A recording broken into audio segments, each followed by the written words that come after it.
Good morning, everyone. As Mayor Pro Tem, I call this meeting to order. Ms. Rebecca, if you can take roll, please. Mayor Pro Tem Kaylin Paxson, Present. Council Members Sylvia Campos, Eric Cantu, Gil Hernandez, Mark Scott, Carolyn Vaughn, Assistant City Manager Ernesto de la Garza, Here. Assistant City Attorney Lisa Aguilar. Here. Mayor Pro Tem and Council, a quorum of the Council and the required charter officers are present to conduct the meeting. Thank you. At this time, I would like to go to our next item, which is public comment. Public comment will be limited to 1 minute per speaker this morning. And first, we have Samuel Andre Fryer.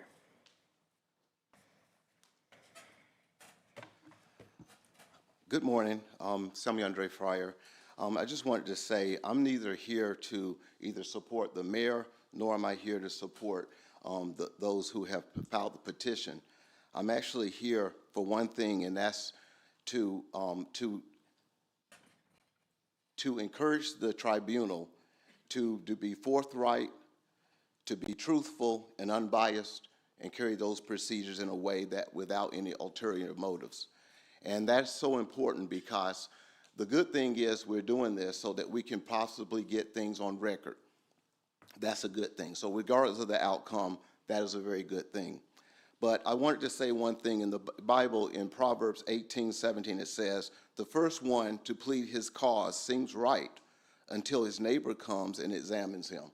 So keep that in mind, and I pray that we will do the right thing when it comes to this. Thank you. Thank you. Melinda de los Santos.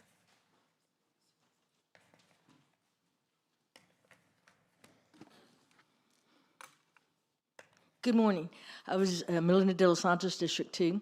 I was determined to keep an open mind about that until I heard the evidence on both sides. However, I didn't think I was going to hear much evidence yesterday. No disrespect, Mr. Flood, but you pulled a Dr. Fauci on me.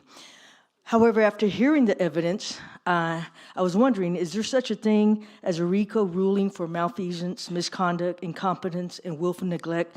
Because throughout this whole process, from the beginning of this application all the way to the signed contract, this appears to be red flags everywhere. Just to name a few, requesting for funds for new FEMA requirements, disappearance of dates from screenshots, significant disparities of money granted between agencies, FEMA requirements versus street level activation, contracts signed before the second reading of City Council, or if not, the 4 turned into a 1, and then the verbiage of the second reading differing from the first. All I'm asking is for truth and transparency. Thank you. Thank you. Kathy Fulton.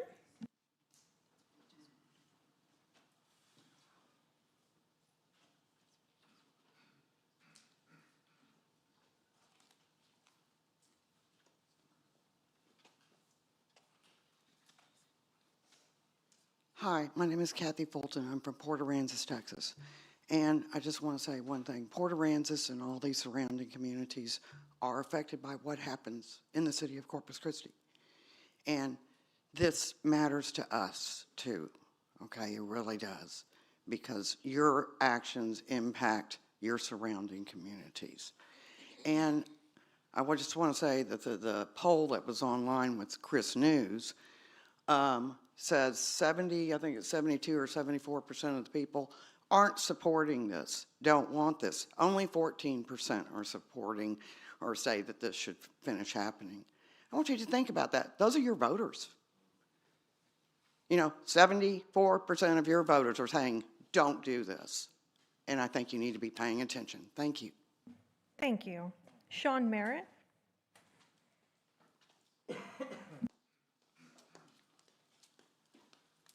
Welcome back again, everyone. Well, I'm a little sad. I brought a gift for the hitman journalist, some soap.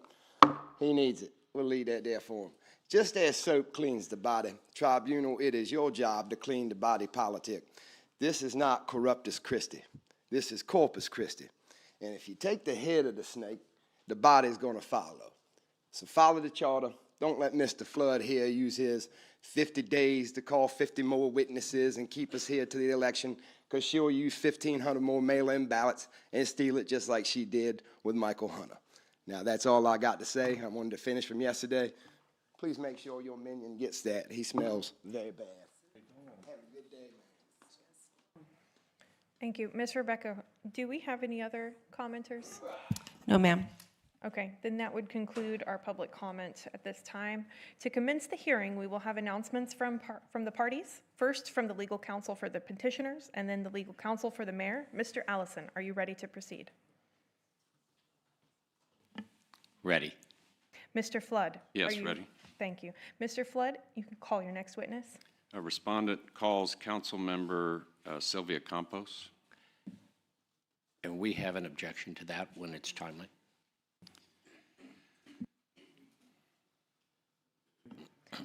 Yeah. At this time, we would object to calling any council person that is actively serving as a judge.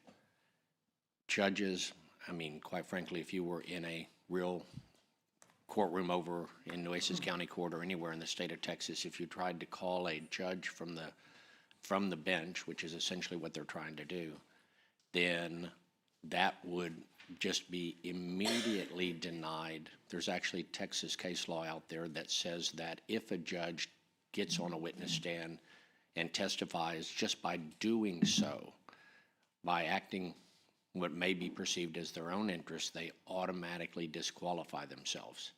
So just the act of getting on the stand and testifying and saying anything that might be perceived as being in your interest as opposed to the interest of the person asking the questions can be construed under Texas law as a reason for automatic disqualification.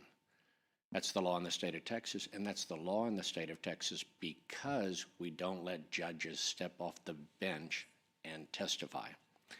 Specifically, that's also under rules, I think 605 in the federal rules. It is expressly disallowed, and of course, this tribunal has not adopted that rule, but it still offers good guidance to us in that it very clearly articulates that a judge cannot be called as a witness, period. Furthermore, it should not be allowed because even if you are witnesses, and by that I just mean if you have facts back to the date and time when some of these incidents made the subject of the impeachment occurred, even if you have some of those facts, the best evidence of those facts is actually looking at the video of what you did. It's all recorded. Looking at the video of what you said. Looking at the video of your reasons for whatever you reasoned or articulated, a lot of which has already been played.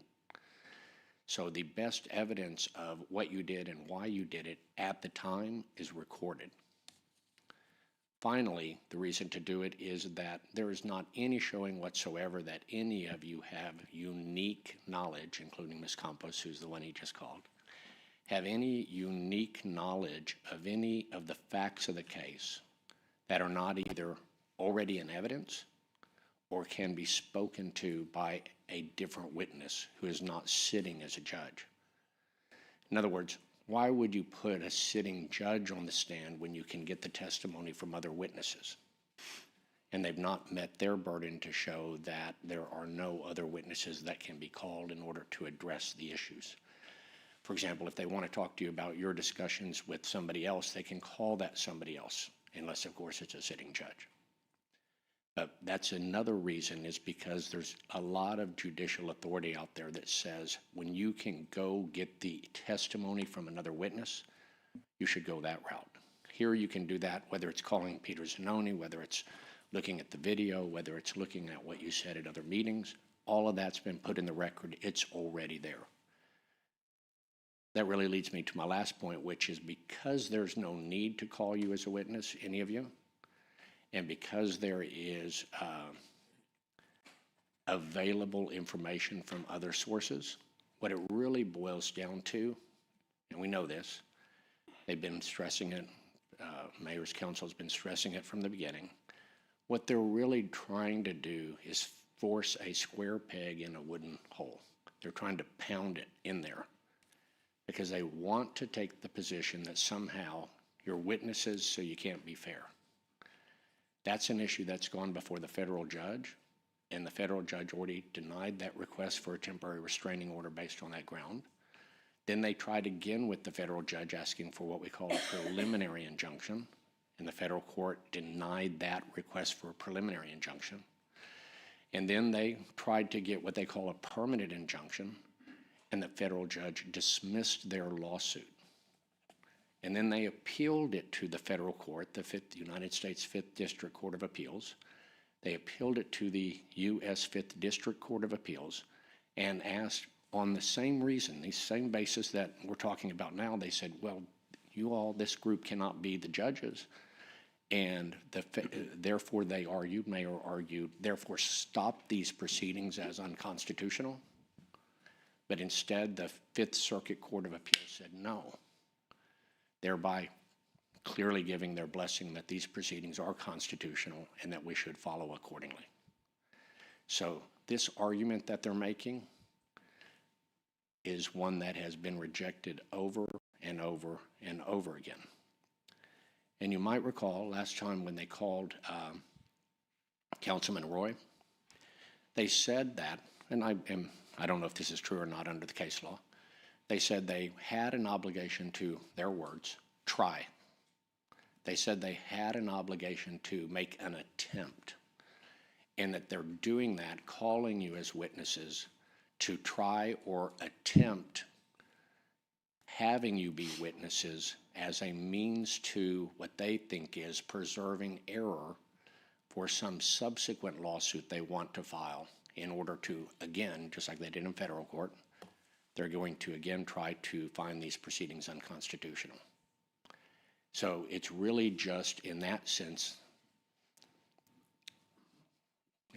they're really just more of a ruse to, and this goes back to all of the arguments, the reason under the federal rules and the reason under the other case law that we don't allow judges to be called as witnesses is because it really is a way to, if you allowed that, every criminal defendant would stand up during a trial and say, I want to call you, judge, as a witness. And it would just destroy the decorum of the court if you let the judge step off the witness stand and step off the bench and step onto the witness stand. It would destroy the integrity of the process if you let the judges move from the bench to the witness stand. Because again, the minute the judge says something that upholds the integrity of the process or talks about facts known in the background or the history of the process, all of a sudden it's gonna, you know how we lawyers are. They're gonna start asking pointed questions, they're gonna infer things, they're gonna say things, they're gonna attack the judge's credibility, and then the judge says something maybe honest in defense of their credibility and their stances of being committed to unbiased rulings. And it is just a way to destroy the integrity of the process, and that's what they're trying to do, okay? So there are multiple reasons really supported by federal rules, by Texas case law, by also the history of the case. The judge has already made rulings that you may be the judges, okay, and you may proceed. And once that ruling is made, we have to protect the integrity of the process and not allow it to be the ruse they want it to be, which is a witch hunt on you guys, rather than focused on the impeachment and the issues relating to the impeachment of the mayor. For all of those reasons, we would respectfully request that the objection I'm now making be sustained, and that if needed, that there be a motion to sustain the objection, and that it be granted. Thank you. Thank you. Mr. Flood, would you like to? A judge who is a fact witness or has a bias is required under Texas and federal law to recuse and disqualify themselves sua sponte, so without motion. Councilman Barrera and Councilman Roy recused themselves for that very reason, that being they are fact witnesses. A material fact witness, I'm calling Councilwoman Campos because she is a material fact witness. I'm also calling her to elicit bias testimony. The questions that I would ask her about the facts that she brought with her into this proceeding are those that are unique to her, and so I would have to ask her about any sort of receipt of confidential EDC information that she might have received prior to this proceeding, and the reasoning and knowledge that she had outside of the February 20 meeting, the reasoning and knowledge that she had outside of the April 23 meeting, her reasoning and knowledge outside of the meetings on the first reading and the second reading, her reasons, votes for any reasons outside of what was stated within the meetings. I would ask her about her communication with petitioners and their counsel about the allegations in the articles. There is testimony already in the record that she privately met with Philip Ramirez in a phone call. He testified about that. And that was before the April 23 vote. I could go on. I'm willing to make a proffer, or I will make a proffer if I'm not able to ask the witness, but there's much more that I will make as part of my proffer. The fact is that she is a fact witness, just like Mr. Barrera and Mr. Roy, and both of whom were deposed by Mr. David's counsel in the parallel David litigation that contains the same allegations. They were both listed as witnesses. The fact that that Ms. Campos was chosen not to be deposed does not mean she wasn't a fact witness in that case and in this case, for the same reasons Mr. Barrera and Mr. Roy were. I am entitled to ask her state of mind when she voted to retain outside counsel Daniel Ray, when she voted to investigate the allegations, any bias or prejudgment she had formed at those stages, the authorization of public funds for the investigation, which we have heard were that from Councilmember Cantu and Councilmember Vaughn in the January meeting were for investigation of the mayor and other council members, according to statements by council members in that meeting.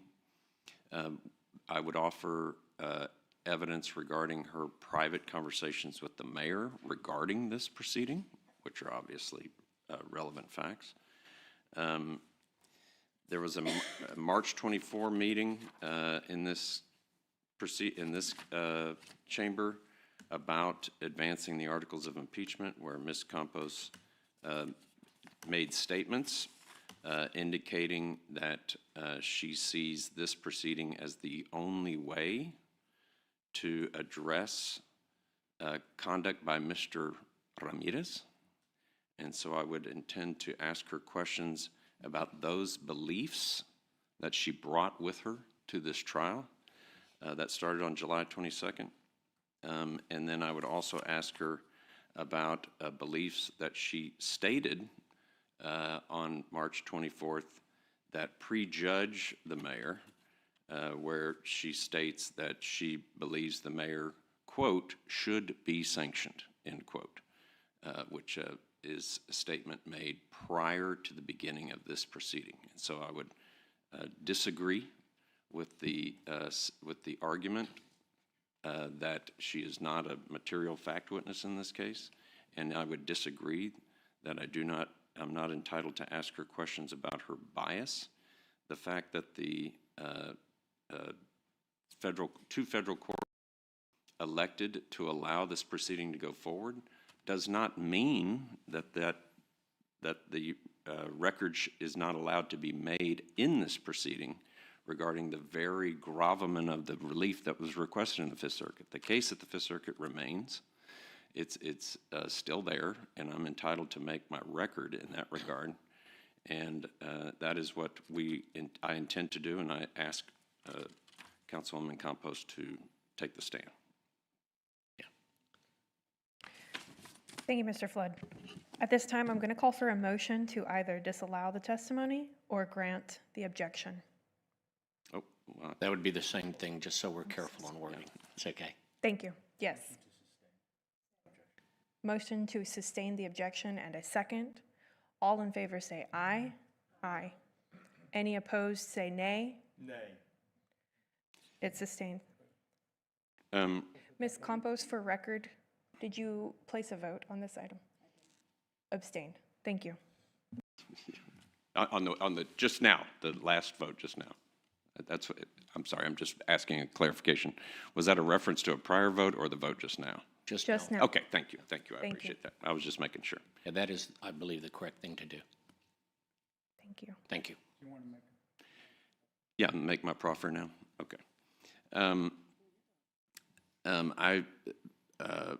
Were Ms. Campos on the stand, I would ask her questions about her receipt of any sort of information outside of the record in this case prior to this proceeding, including any information regarding EDC, I'm sorry, regarding Type B E-session discussions, any sort of EDC discussions, her reason, and communication with, I would also ask her questions about her communication with any of the petitioners, including Mr. David, any communication with counsel for Mr. David, communications and relationships regarding whether or not she has ever been represented by Mr. David's counsel. I would ask her questions about the allegations in the articles and whether or not she's had any communications with the petitioners or their counsel about any of the allegations or the facts underlying the allegations in the articles of impeachment. I would ask her about her reasoning and knowledge, reasoning behind and knowledge outside of the record, a public record regarding her votes on the February 20 meeting. I would ask her the reasoning and knowledge outside of the public record regarding her comments, both at the February 20 meeting and the April 23 meeting, and the reasoning and knowledge of information outside of the record regarding her decisions at both of those meetings. Her reasons for voting are facts in this proceeding, based upon both the facts and the implications and inferences raised by the articles of impeachment. As I stated earlier, Mr. Ramirez has already testified, it's already in the record, that he had a conversation, a phone call with Ms. Campos before the April 23 vote. And this is a private conversation. And after the controversy had arisen, and I would ask her questions about how long it was, whether or not she recorded it. Do you know if he did? I would ask her the communication that she received from him and her receipt of it and her evaluation of his credibility, whether or not he explained to her that the alteration of the slide was a mistake that has been suggested by him in other contexts, whether he denied that the alteration was done intentionally, whether she believed him, whether she asked him any questions, her evaluation of whether or not his explanations were believable. I would confirm that there's no recording, no transcript, and today that only she can provide us with her impressions that she brought with us to this proceeding based upon that private conversation with Mr. Ramirez.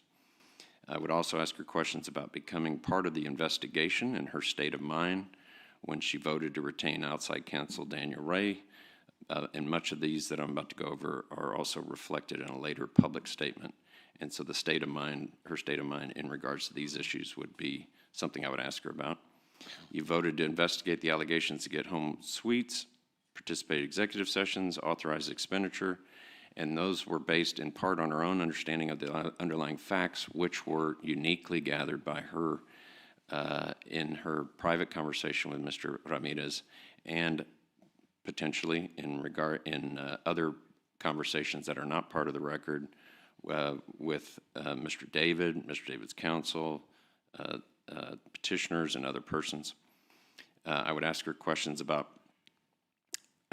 why she made certain comments to Mayor Guajardo, what motivated her to make certain statements to Mayor Guajardo, and her beliefs that she shared with Mayor Guajardo and why she formulated such beliefs. That she stated to the mayor that she wanted an apology from her prior to July 22nd, 2026, before this trial started. I would ask her questions about what was in her state of mind in that regard, whether or not she believes she received it, whether or not that is a bias that she brought with her to the proceeding. In March of this year, March 24th, there was a council meeting held 4 months before this trial started, where she stated publicly certain beliefs. She used the word beliefs. She stated that she believed that the steps taken by Mr. Ramirez to mislead the council should be considered illegal.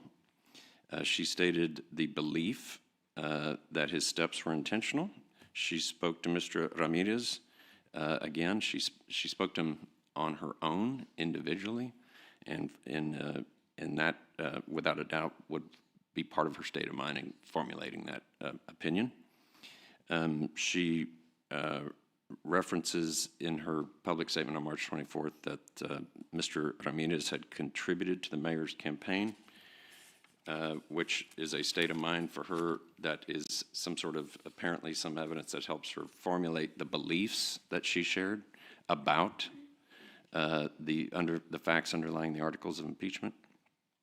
And again, she expressed the belief, quote, belief, end quote, that the only way to stop this kind of dealings in business as usual is to address it directly, and she believes that this proceeding is the only way to directly deal with it, and that for that reason, that is her belief as to why she's moving forward with the hearing. Those beliefs were brought into this trial on July 22nd. Again, the only wrongdoing addressed is in her statements is that of Mr. Ramirez. And those beliefs were brought to trial. Another belief that she had on March 24th and that she brought with her into this trial is that the mayor should be sanctioned. I have a text message that she sent while sitting on the dais on March 24th at, well, no, the text string begins while sitting on the dais, and then that evening at 6:38, she states, quote, "I do not believe in removal. I do believe in a sanction. It can't happen unless we move forward." And I'm going to mark that as Respondent's Exhibit 65. That is a belief she had on March 24th that she brought with her into this trial, and that is that... Mr. Flood, could you provide that date? Yes, I will. I was just going to finish that sentence before I got up. Is that the sanction that the mayor deserved, that she believed that she deserved on March 24th of this year, can only happen if the council moves forward with this removal hearing. I'll bring this forward. I don't have them all marked as 65, but And I assume the offer is that the offer is not into evidence, but for purposes of the offer. this is a proffer only. Thank you.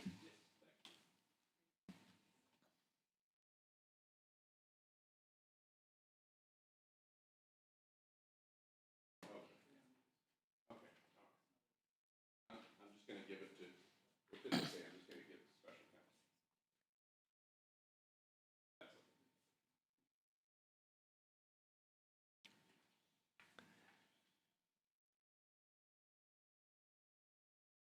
My next witness would be Mr. Hernandez. Yes. Mr. Flood, can you give us 2 minutes with this new information? Sure. It's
Okay, thank you, Mr. Flood. If you'll proceed. I'll call my next witness, Council Member Mr. Hernandez, please.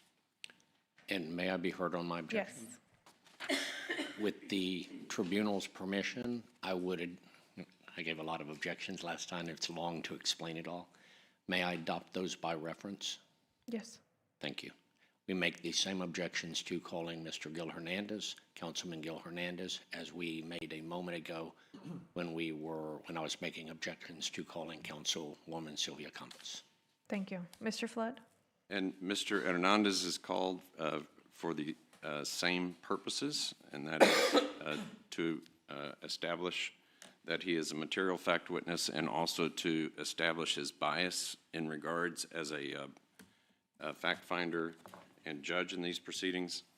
He'll be asked questions about the bias and the facts that he understood that brought him to that he brought with him into this proceeding.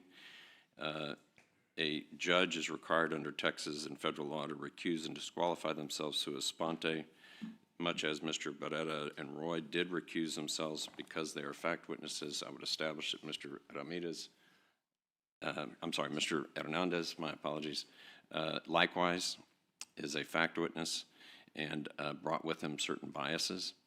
I would ask him, like I would ask Ms. Campos, about his receipt of confidential EDC information that he received prior to this proceeding, his reasoning and knowledge and state of mind outside of the record, which are obvious, are almost, that are clear from the February 20 meeting, which I will get into in a minute.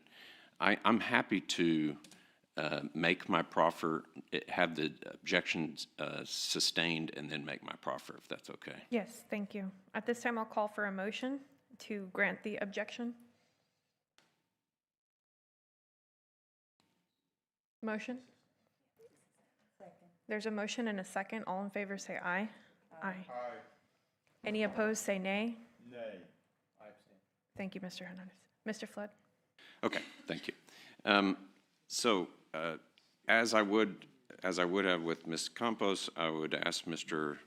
Hernandez questions about his receipt of confidential EDC information prior to this proceeding, the reasoning and knowledge outside of the record that he brought with him to the February 20 meeting, his reasoning and knowledge that he attained outside of this chamber and meetings prior to the April 23 meeting, his reasoning and knowledge that he received outside of the record for his decision on the second reading, and his reasons for those votes and the reasoning and knowledge that he brought with him outside of the record currently are facts that he brought with him into this proceeding.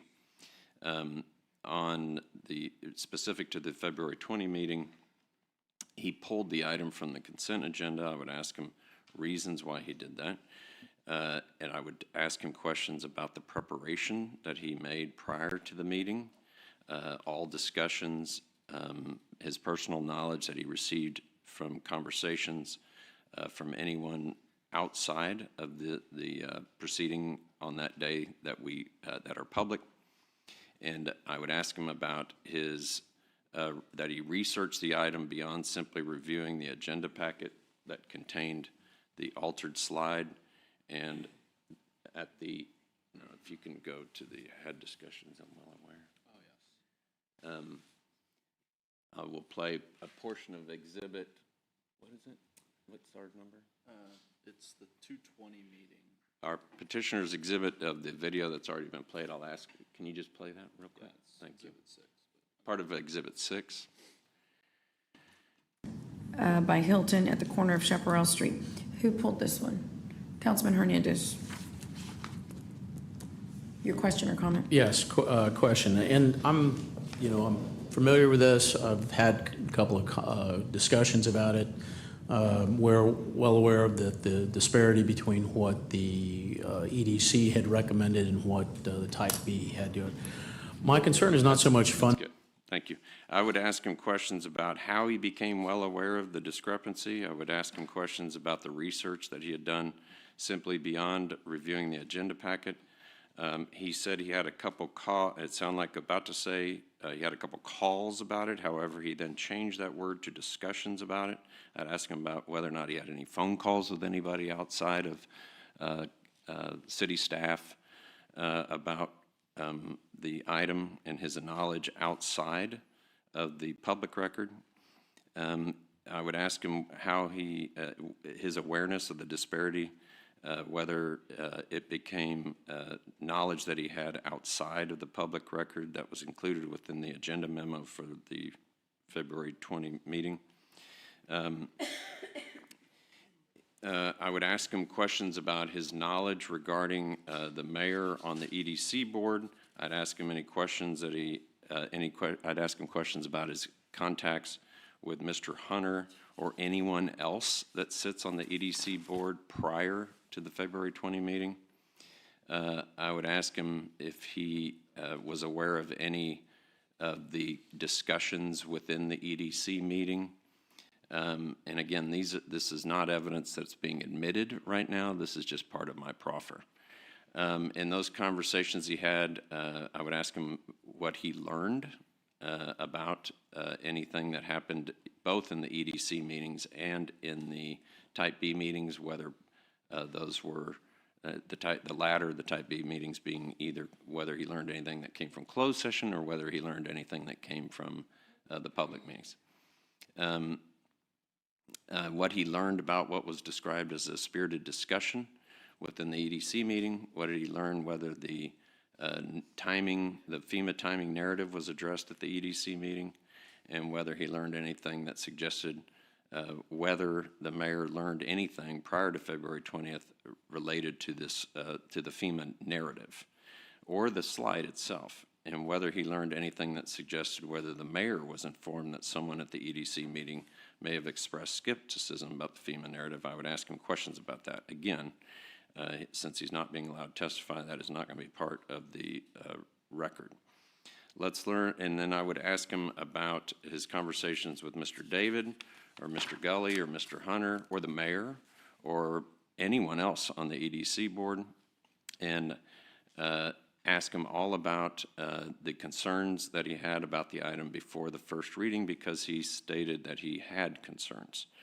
One was why the Type B went with the requested number and doubled the EDC. I'd ask him why it didn't sit right with him, why it gave him a concern, even though he understood that the Type B board does not have to give a reason. And I would ask him that the lingering thoughts that he had and why he pulled the item to try and understand, and that he was doing more than the other members in regards to this. I would ask him about why he spoke to Alyssa about the public investment, and the statements he made about that. I would ask him his concerns or goal, whatever it was, to be in regards to being, that he stated, quote, "We should be fair and have funding come from Type B for those other hotels as well," and quote, "If we set a standard, make sure we adhere to that standard for everybody." I would ask him about that because we know that Mr. David and RGB had received TERS in the past, and we know that they've requested Type B since, and I would ask him questions about whether he was looking out for those particular donors of his. I would ask him whether or not Mr. Hunter ever expressed skepticism to him prior to the February 20 meeting about either the FEMA narrative or perhaps even the altered slide. I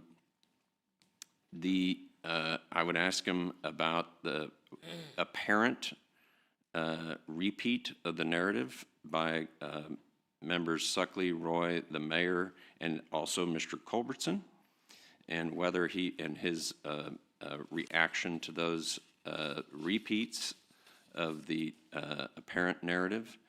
I would ask him about that he knew prior to the February 20 meeting that the Type B rejected general FEMA compliance and was not presented, and was not actually, and that the actual reasoning of the Type B board was not presented to the council because it wasn't presented to the council on February 20th, and but the record indicates, and I would ask Mr. Hernandez about it, that he already knew that. Because after Mr. Hunter brought up the incredibility of the FEMA narrative, Mr. Hernandez stated, can you put the next clip up, please? And Hernandez. Okay, so every project that would be downtown would be in a flood zone, right? So are we going to give the benefit to everybody that's downtown that's in a flood zone? That's almost incentivizing you to build in the flood zone. So I don't want to tie it to this flood zone thing. It's not, and it shouldn't be. It's not, were the words relating to this incentive, where the agenda memo said that it was. And so Councilman Hernandez's statement makes him a unique fact witness, because it appears that before February 20th, he knew that the Type B board's reasoning was not related to general FEMA compliance. And that makes him a unique fact witness. The slide that was prominently displayed, the comments from the mayor, they didn't reflect what the Type B had actually based its decision on, but Mr. Hernandez apparently did. And that was based on the discussions that he had prior to the meeting. Apparently, it was personal knowledge he developed and brought with him to that meeting that he still has to this day, that will not be revealed through questioning. He voted in favor that day because he knew the FEMA narrative was not material to the Type B board's decision. I would ask that question directly. And he voted in favor because the council did not disagree with his notion that we need to be fair and have funding come from Type B for those other hotels as well. And if we set a standard, we got to make sure we adhere to that standard for everybody. Between February 20th and April 23rd, I would ask him questions about his interactions with Mr. David. I would ask him questions about whether he reviewed the Type B meeting materials, whether he met with Ms. Hurlbert, whether he met with Ms. Oliveri, which I believe is true. I'd ask him questions about whether he met with Miles Risley, whether he met with Peter Zanoni. And there is also in the record already from Mr. Ramirez's deposition, the question answer where he said, which was played earlier, that he was in a meeting with Gil, Everett, and Mr. Ramirez, where Mr. Ramirez explained to them that it was an inadvertent, accidental, not intentionally done, whatever word, well, that's Mr. Allison's question, whatever words you used today to describe it, something along those lines, yes, that would be accurate, yes. And you made it clear in your explanation to all of those. I would ask Mr. Hernandez questions about his assessment of Mr. Ramirez's credibility that he formulated at the time and brought with him into this proceeding. I would ask him about whether or not he took any notes, if he has any notes related to that meeting that he could share. And so one of the allegations in this proceeding is that Mayor Guajardo somehow improperly favored Mr. Ramirez. I would ask him about that and whether or not he had formed some opinions about that prior to this.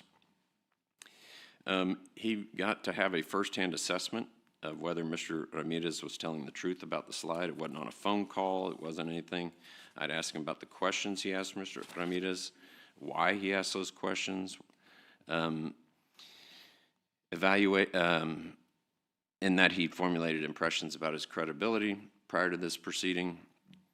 And I'd ask him whether or not at that time he had seen the actual PowerPoint at any point prior to this proceeding, when and in what context. I would ask him about the impressions that he left with the meeting with Mr. Ramirez. I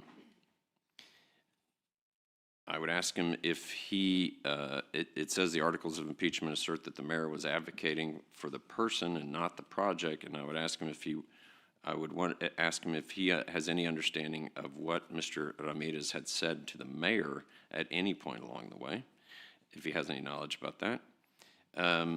All fact gathering he engaged in that caused him to want to postpone the April 23 meeting.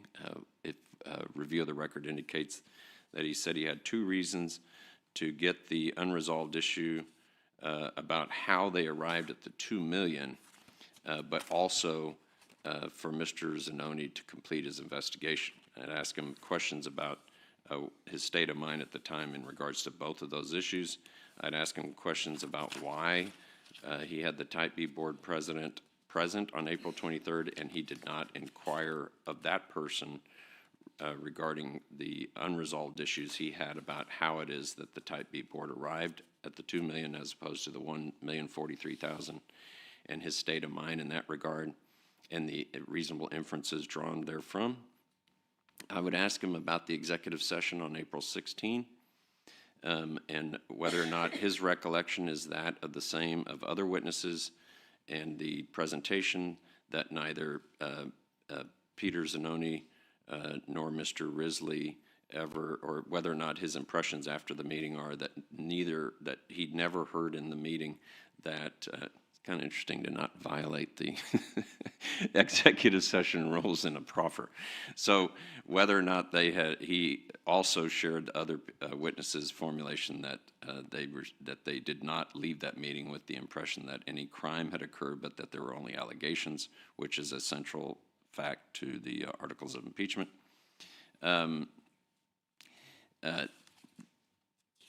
I would also ask him questions whether he understood what the recommendation was from staff, and when he entered the April 23 meeting, whether he understood that it was recommended to be considered or whether it was not recommended. And that is an important fact issue regarding one of the articles. Your understanding about the time about why it was being put on, I'd ask him questions about why, his understanding about why it was on the agenda and why it was not allowed to be on the agenda. I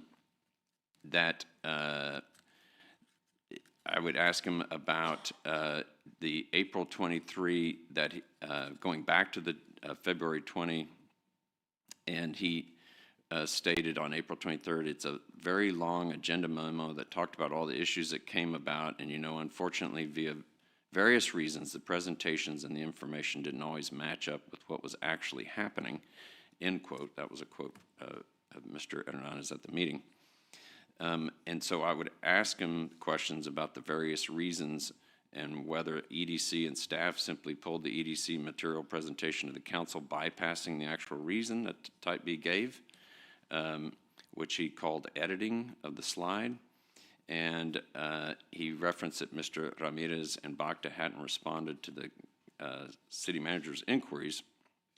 And because of the, end quote, now because of some of the issues with the presentation which Councilwoman Campos had pointed out, there was some editing, so to speak, and we're waiting on a response.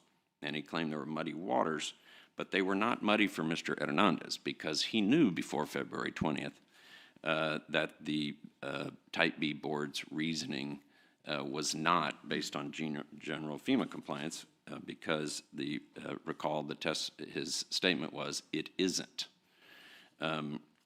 He made the motion that it was for everyone's protection,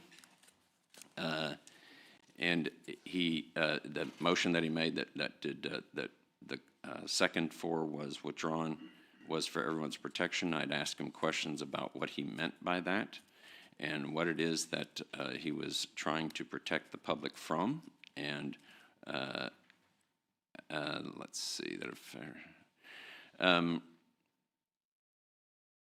and I would ask him about his belief at that time, because he had questioned, he stated, and I will quote, that's okay, I'm just going to read it, and I quote, I will clarify that in the sense that the request initially was for funding or for flooding mitigation, right, which was discounted, but it's the exact same dollar amount as to what was actually provided by Type B, which is the narrative that the petitioners in this case have actually put on. It's the same factual narrative. It matches the petitioners. So I would ask about coordination with petitioner's counsel, any communications between himself and Commissioner counsel, and really any lawyer that is associated with petitioner's counsel. I'd ask him questions about that. Going back to it, I will clarify in the sense that this is Mr. Hernandez from the April 23, was for funding or for flooding mitigation right, which was discounted, but it's the exact same dollar amount as what was actually provided by Type B. So just make sure that there's no confusion. I want some documentation as to how they arrived at their number for the $2 million, just to make sure everybody's protected. So that's my motion, even though the Type B board president was right there. And when she said, I'd be, quote, I'd be happy to answer any questions, and Mr. Hernandez later on said, I don't need to say anything more, rather than asking her questions on the record on the very issue that he espoused was important to him. He made a motion for the Type B to state its reasons. I'm looking at this to protect us as an organization, as a city. Again, I'm quoting Mr. Hernandez. I'm looking at this to protect us as an organization, as a city, so we don't have any, lingering thoughts of malfeasance. I would ask him his preparation for that meeting, that he had sit down with Mr. Ramirez, studied the issue for 2 months, and he had the chair of the board who made the decision there, and he didn't ask her any questions about that. About how it is that the number was arrived at, the $2 million, the basis for it. In August of 2025, August 29th, 2025, I would ask Mr. Hernandez about an email that he received that contained the petition for removal that had been filed with the city secretary. I would ask him about the news breaking the following day that the petition alleged the mayor was guilty of, quote, malfeasance, end quote, the word he used at the April 23 meeting. I would ask him questions about how 5 months later, in January, when the Corpus Christi Police Department was on the agenda to publicly discuss its findings in the Project Elevate investigation, Chief Markle was there, Investigator Garcia was there, Breedlove was there, and there was a presentation for public consumption for the investigation details. And I would ask Mr. Hernandez about the fact that he had read the report and he knew that the police were there to answer questions, but something happened at that meeting. Mr. Hernandez made a motion to postpone the police department's presentation, and even though the police department had completed its investigation and the report had already been delivered, and he understood the investigation had been closed, and that he understood that the presentations concerned the police department's findings, but he also at the same time understood that the council had hired outside counsel to conduct a separate investigation, and he stated that he expected that to be delivered in February, and he moved to delay it, which was a successful motion, to delay the police presentation. And he explained that he didn't want to put the police department in a bad position, and that he didn't want the police department report to be utilized for public purposes, which were his words. I don't want the police departments in the law enforcement investigation to be used for, quote, political purposes. And when he was I would ask him questions about the political purposes he was referring to, and those were asking questions about whether they referred to the controversy involving the articles of impeachment that are before this proceeding right now, in which he is sitting on the dais as a juror in. And he, at that time, knew that the removal petition had been filed against the mayor. He knew that the police department investigation had become part of the public discussion surrounding this proceeding, and he was concerned. I would ask him questions about the fact that whether he was concerned about how the police department's findings might affect those discussions regarding this proceeding. I would ask him questions about whether he wanted to wait because the attorney's report, quote, might be contradictory, end quote, to the police department's report. And those were his words. So before either presentation occurred, he anticipated that the lawyer's conclusions could differ from the police department's, and believed that the lawyer might reach findings that the police department had not, and that expectation was the reason he wanted to postpone the police department presentation, even though it was ready to be presented, because it would counter the narrative that had begun after the articles of impeachment, or I'm sorry, after the petition for removal had been filed months later. I would ask him questions about whether the police department he understood were ready to present. I would ask him to confirm that the police department did not ask for a postponement, instead that he did, and that and I would ask him questions about the fact that what he wanted to do was change the timing of when the public would hear the police department's conclusions to fit the impeachment narrative that was initiated in the petition for removal. I would ask him questions about that he knew the removal proceeding against the mayor was pending at that time, obviously. I would ask him that he understood prior to that meeting that there had been no finding of criminal conduct by anybody involved by the police department, and that he expected the lawyer's report to address alleged misconduct by elected officials, and that was the reason to delay to try and manipulate the narrative regarding the pretrial proceedings in this matter. I would ask him to confirm his state of mind that the investigations involved many of the same underlying events, and I would ask him questions regarding whether his intent was to have them released together rather than allowing the police department conclusions to stand on their own in order to match the narrative surrounding the articles of impeachment. And they were done all in an effort to try and shape the narrative leading up to this trial. I would ask him to confirm that his concern was not whether the police department had actually completed its work, but that his concern was how its conclusions would be received before the lawyer's report was released, and that is why he sought the delay.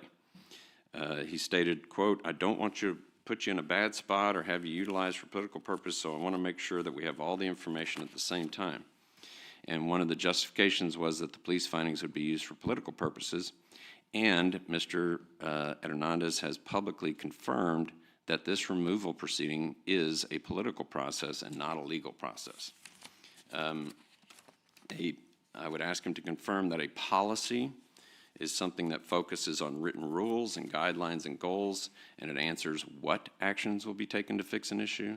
And politics focuses on power, campaigns, elections. It involves conflict, debate, and compromise between people.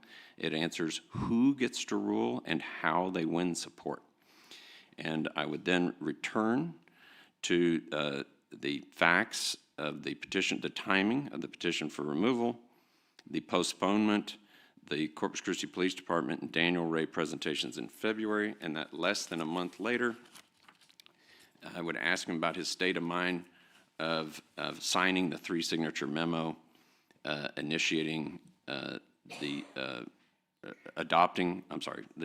three-signature memo dated March 11, 2026. And I would ask him questions about his public expressions of a willingness to run for mayor.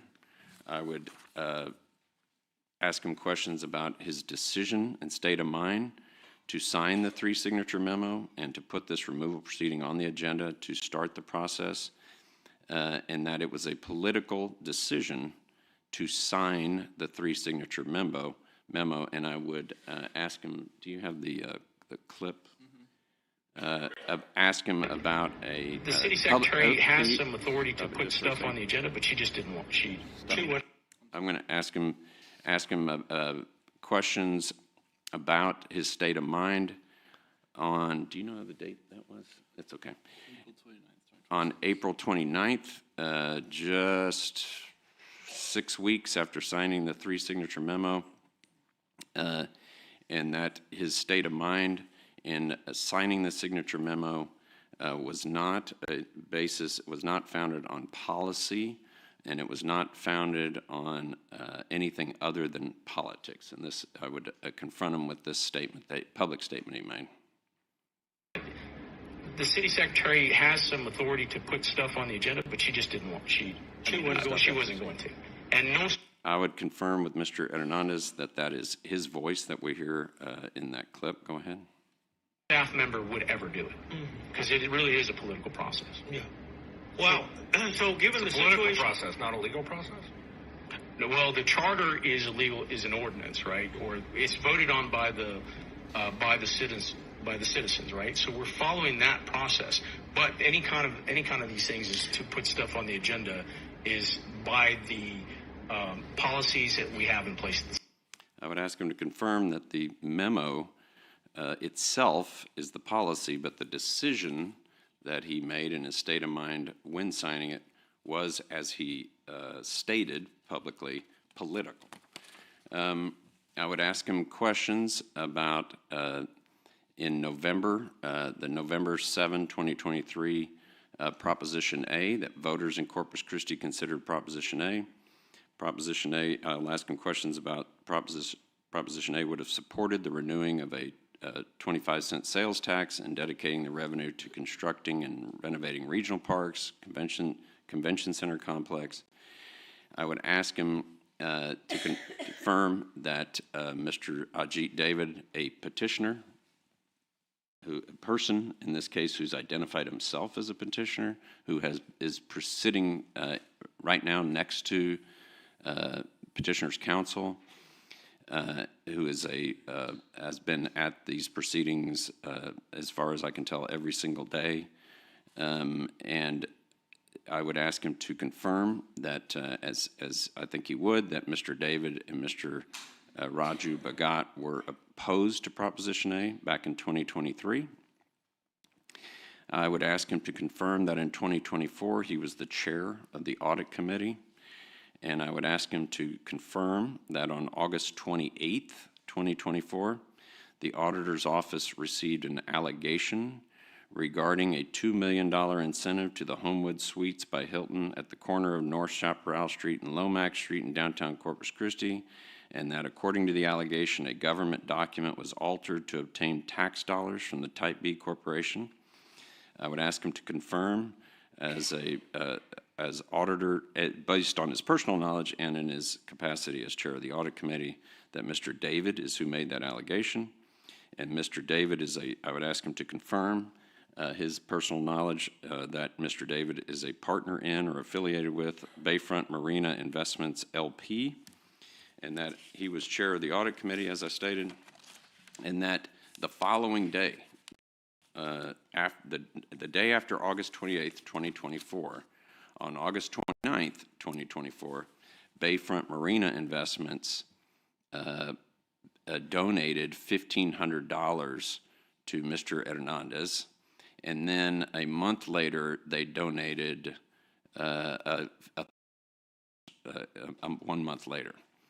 And I would ask him questions regarding his statement that he made and that has been published, that regarding that payment, he denied that. I would ask him to confirm that he has denied that that the money related to the audit complaint, even though it was paid the day after Mr. David made the complaint, and that the other payment was made only a month later, and ask him to confirm that he affirmatively that it was his state of mind prior to this proceeding, where Mr. David is a petitioner and has been sitting here as a party in this proceeding. Ask him to affirmatively confirm that the money was paid to Mr. Hernandez, quote, for, end quote, his opposition to Proposition A, which had been voted down over 9 months earlier. And the incredibility of the timing of a payment of $1,500 on August 29th and its relation to something that happened on August 28th, and his statement that it was for opposition to Proposition A. Can you play that clip, please? Was that timing just a coincidence? It's just retaliation. I'm talking about the contribution. No, it was for something different. Had We nothing had- to do with what was going on? No, we didn't support Proposition A in 2023, which was funding for a hotel a convention center hotel. Need some help? No, I got it. Yeah. It was funding for a convention center hotel that we didn't support. And I would ask him to confirm that the person or the entity that paid the money on August 29th and a month later on September 30th, I believe, something like that, approximately, is an entity, was number one, an entity, and number two, Bayfront Marina Investments LP, and number two, that a principal of that entity, Mr. David, signed the articles of impeachment in this case. Finally, I would ask Mr. Hernandez questions about very recent statements made after the initiation of this trial, specifically last Thursday, the 30th, at the Del Mar Small Business Center on Costores. I would ask him to confirm whether or not he made the public statement that when asked if he's going to run for mayor, whether or not he said, quote, "First, we have to get rid of Paulette," end quote. And that ends my proffer of Mr. Hernandez's testimony. And with that, and I want to make sure the affidavit of compliance, which was marked as Exhibit 64, I think that was 64.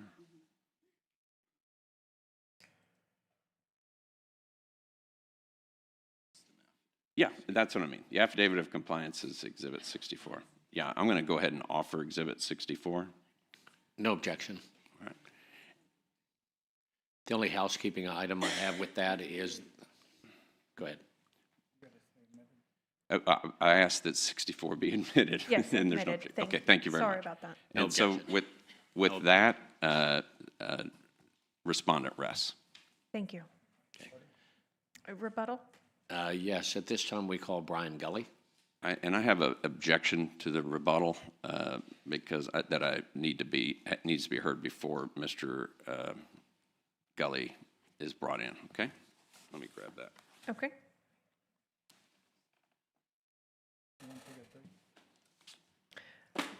While we allow him to prepare, we'll take a 5-minute recess. Thank you.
I turned off his sound, and the video There of we him go. seeing us.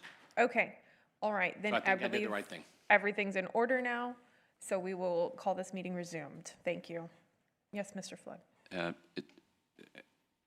Respondent having rested, it has been indicated that there is rebuttal evidence that is going to be at least offered. The rebuttal evidence that I've received notice of is not rebuttal evidence, and so respondent objects to this improper rebuttal. The concern is that there are two areas that Mr. Gully would be asked about, both of which are part of petitioner's burden that they have had to carry all along, and neither of which arose for the first time in the mayor's case. First of all, first one being any evidence related to the Article 3 confidentiality violation, and any evidence regarding what the mayor knew or did not know about the FEMA narrative or any sort of slide alteration before February 20th. That issue is central to petitioner's Article 1 charge. Petitioners knew both issues. They bore the burden on both issues, put on their evidence, and rested. The mayor's denial of allegations does not convert evidence they failed to offer does not convert evidence that petitioners failed to offer in their case in chief into rebuttal. They cannot wait until the mayor rests and then fill holes in their affirmative case. The order of proof matters, and the rules of procedure in this court, in this case that were adopted by this tribunal, specifically reference rebuttal. And so rebuttal means rebuttal. First, they may intend to elicit something occurred during the November 9 CCRADC meeting that supposedly put the mayor on notice that the FEMA narrative was false, or that there was an altered slide, or both. That would not be rebuttal. That goes directly to the knowledge element of petitioner's Article 1 theory, and petitioners can't reopen their case to put on evidence regarding that issue. Second, petitioners may intend to ask this witness irrelevant opinion testimony about confidentiality and whether the mayor breached confidentiality provisions. That's not rebuttal either. That is the alleged act constituting Article 3 itself, and petitioners cannot reopen their case in that regard. Neither issue was created by the defense case. Both existed before this proceeding began, both were known to petitioners, both were part of the allegations they chose to bring, and both belonged in their case in chief. And in fact, I would state on the record, I believe that the indication that there would be a rebuttal witness was actually projected prior to the resting of the petitioner's case. So to the extent this witness provides any evidence that relates to any of those issues I just described, it is by definition not rebuttal. A rebuttal permits a party to answer new material raised by the opposing party. It doesn't permit the party with the burden of proof to wait until the defense is rested and then fill holes in its affirmative case. When this body adopted rebuttal as part of the procedures, it was adopting that particular part of Texas law. We object to the witness in its entirety as improper rebuttal and an improper reopening of petitioner's case in chief after the respondent has rested.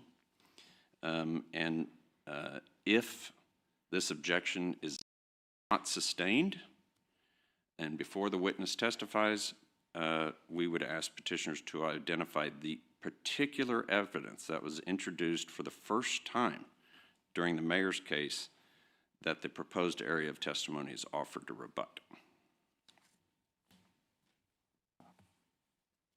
I ask that that objection be sustained and that this rebuttal witness not be allowed to testify. Mr. Allison, do you have a response? Yes. We heard hours and hours of testimony from Lee Olivari that promoted this idea and talked over and over and over again that the reason for this was the retail and public spaces, and that is the reason behind the ordinance. That calls into question, again, and it is primary to their defense, that calls into question and it actually was spoken about also with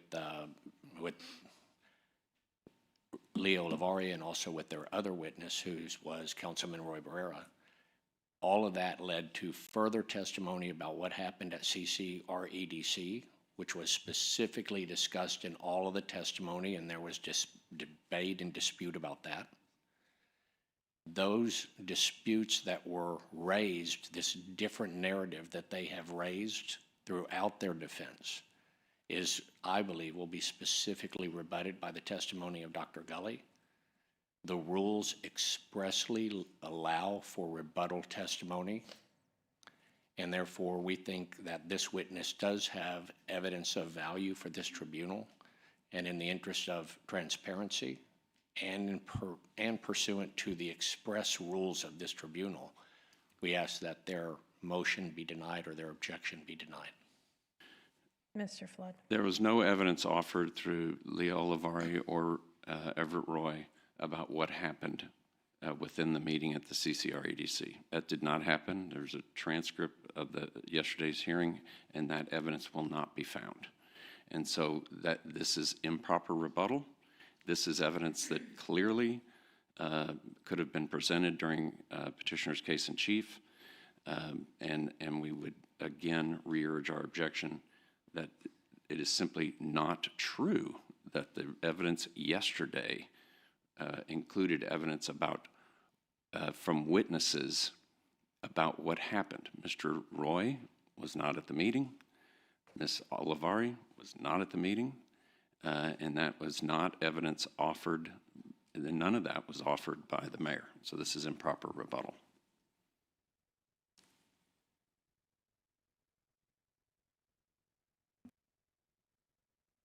Do we have yesterday's transcript?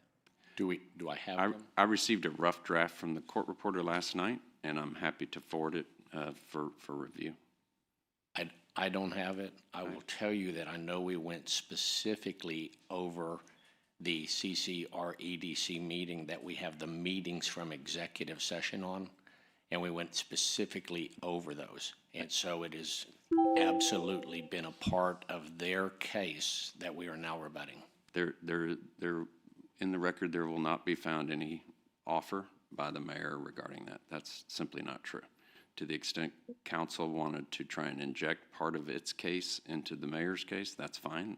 That's different. That's not the same thing as something new and different offered by the mayor in her defense. So that is a mischaracterization of the testimony yesterday, I believe, and that there has not been the grounds laid for this rebuttal witness. Simply, I did not lay that. Well, to the extent he brings up an issue, which he did, which is this second narrative they want everybody to believe now, to the extent they bring up that issue and we try to refute it by going into the actual meeting minutes of the CCREDC meeting, that was not even objected to by then at the time because it tends to rebut what that witness was testifying to. They know that. And that opens the door and absolutely allows me to bring a witness to fortify that additional information, which is the same rebuttal to what Leah Oliveira said. So we would ask that the motion to overrule their objection be made and that the objection be overruled.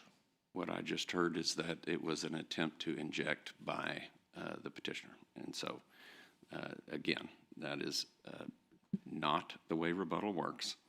It is to deny, it is to respond to new evidence provided by the defendant or respondent, and that did not occur. There was no testimony at all about internal EDC meetings offered by the mayor. It was new evidence. Yeah, it is new. What's the specific evidence brought up that needs to be rebutted? Because I thought the two witnesses, one was what happened at council, and the other one was what happened at the type B board. That's her particular scope of knowledge. Right. But she had a narrative, so to speak, that talked about why she voted for it, and then she tried to say that's why other people voted for it. And I'll remind you that we've never deposed her. First time we've ever heard from that witness. There was a tremendous amount of new information about that tended to discredit or undermine what happened at the CCR EDC. Because of that, I went into the notes we have, or the meeting minutes that we have from CCR EDC with her to refute what she said.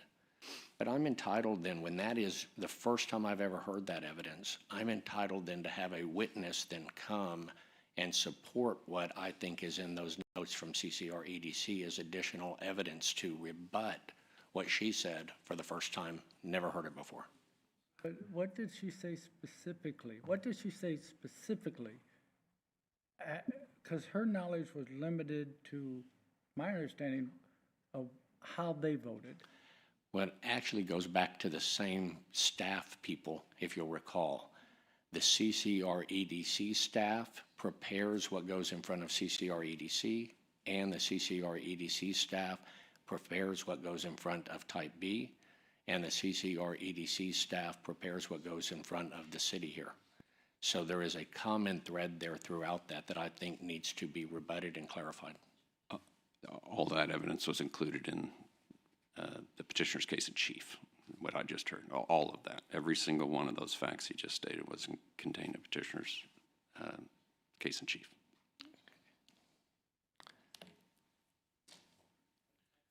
Anything from that witness that contradicts? I can't hear you if I...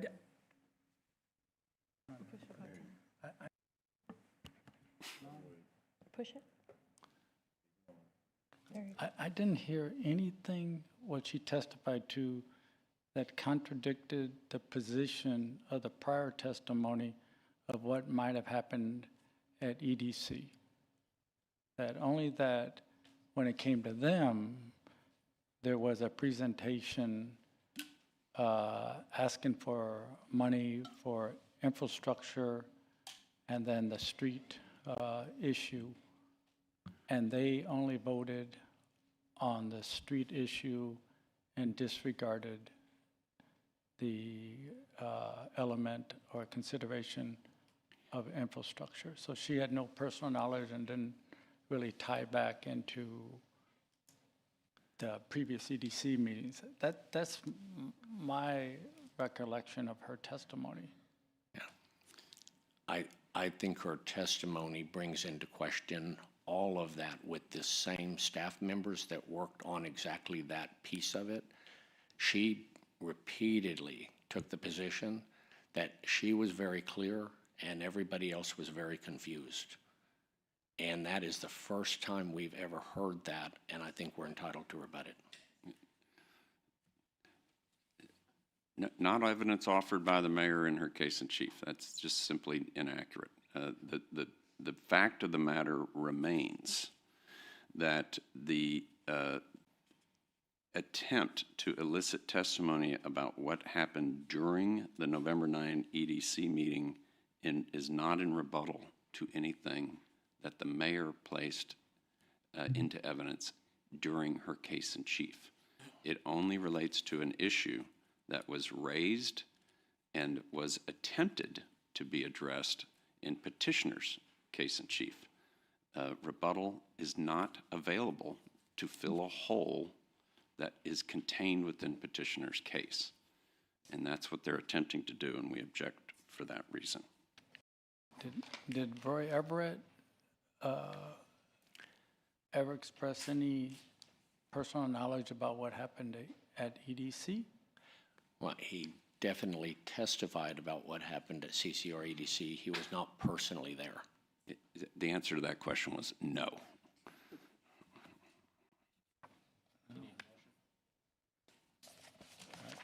I don't see rebuttal, but that's y'all's decision. I don't see it. Is there a sentiment from this board whether to sustain or to allow the rebuttal? It's been presented, both arguments. and we've heard from our counsel. And for clarification, this is to allow the rebuttal? So there's a motion and a second to allow the rebuttal to continue. All in favor say aye. Aye. All opposed say nay. Nay. Yes, sir. I'm going to do a quick sound check and then see if I can also, I guess, do video. Hold on one second. Dr. Gully, we are in session. Can you hear me? We are in session. Yeah, I hear you well. Can we hear? Okay. Dr. Gully, can you hear me okay? I can hear you perfectly. Okay. Mr. Allison, if we I'm can sorry, allow yes. Ms. Rebecca to swear in the witness. And I'm just going to simply object to the witness's remote swearing in. It's improper under the ordinance, under the city ordinances and the city charter, and it's also, there's no precedent for it under the city charter, and it's also improper under Texas law. Okay, I don't know of anything under the city charter. We allow for remote participation in our regular meetings. But there's no vote, so I can double check with our city attorney if you like. Do we have our city attorney present? We have an assistant city attorney present. Okay. Our city manager's bringing her out.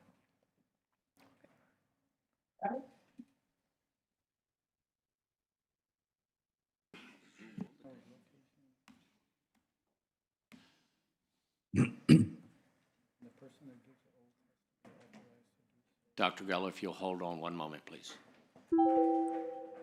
But we are still in open session.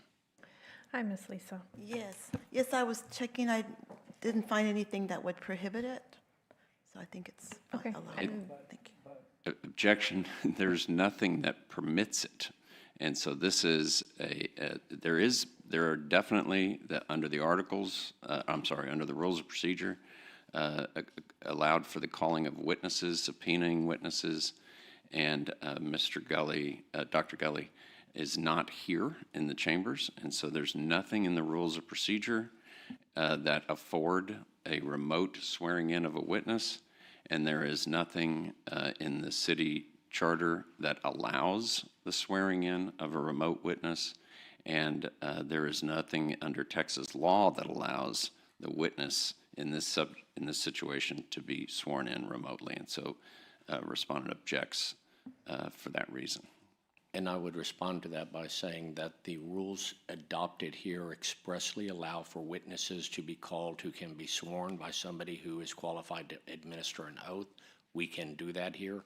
And he says with nothing allowing it in Texas law, we do it all the time at the courthouse. Ms. City Attorney, do you have advice here? No further comments. So Based on interpretation of the adopted rules, can you advise? I think it's fine to proceed. Fine to proceed to Yes, allow a ma'am. remote? Yes. Should we allow the remote, in addition to certifying location? I believe it was said that Ms. Rebecca Huerta, who is administering oaths through these proceedings, can do that remotely. Is there any other information she should obtain? I don't believe so, no. Ms. Rebecca? Yes, I'm a notary public, so. And I renew my objection. There's simply no empowering ordinance. There's no empowering code provision. There's no empowering provision of the city charter that allows for this particular form of testimony. And so I would object to it on that basis. And also, it does not meet the requirements under Texas law for a remote swearing. And I'm asking for a ruling, please, yes. Do we have a ruling from the board?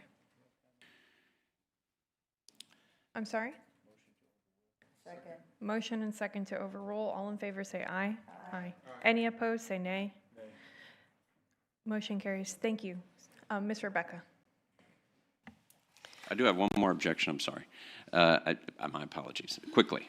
I object because it violates my client's fundamental right of confrontation to not have Dr. Gully in chambers for an examination. And so for that reason, I also, and that's more of a constitutional violation, and that is separate and apart from the code and statutory provisions I object to earlier. This would be a inability to confront the witness, and so that's a separate objection that has to be ruled upon.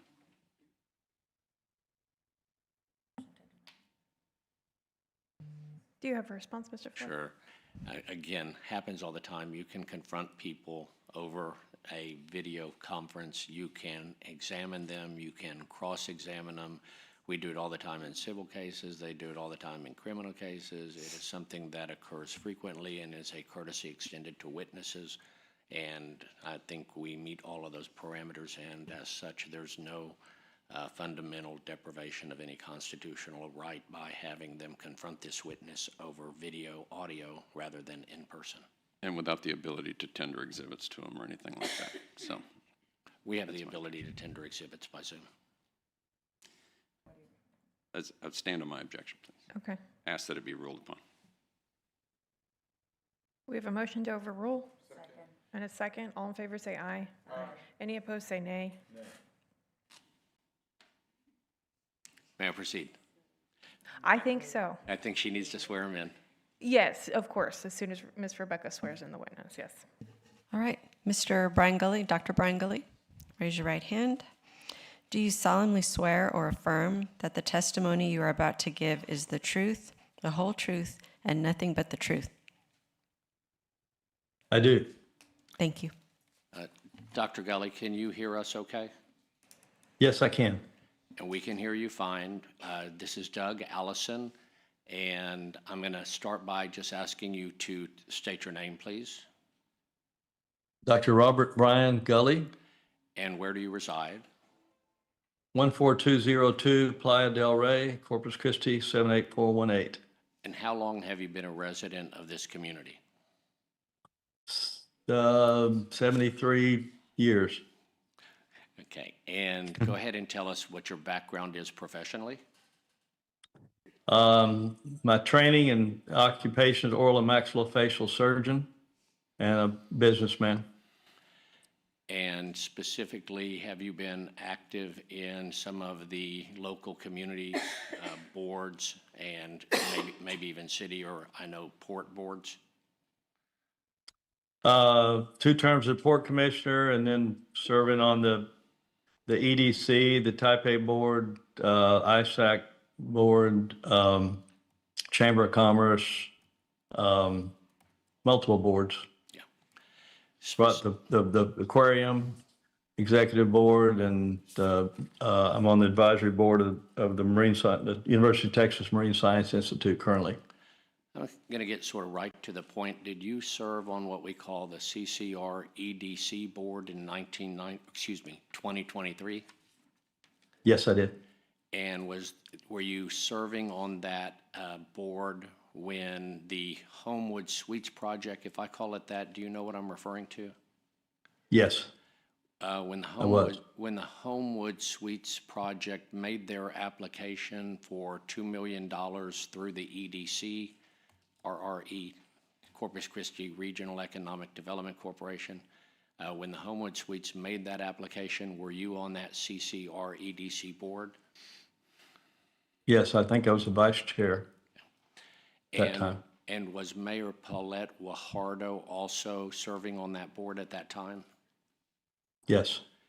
And I will tell you that this tribunal, the city council members that are before us right now, that this tribunal has already received into evidence the meeting minutes from the confidential meeting that occurred when a vote happened on that project. Do you understand what I'm referring to? Yes. Okay, in other words, that's already, and I know that usually there is some sort of a confidentiality privilege, but those documents have already been produced to us about what happened inside that confidential meeting and admitted into evidence. So there's no longer, I think, a confidentiality issue. Do you understand what I'm saying? Objection. Yes, I do. Okay. And let me just ask you. Mr. Flood.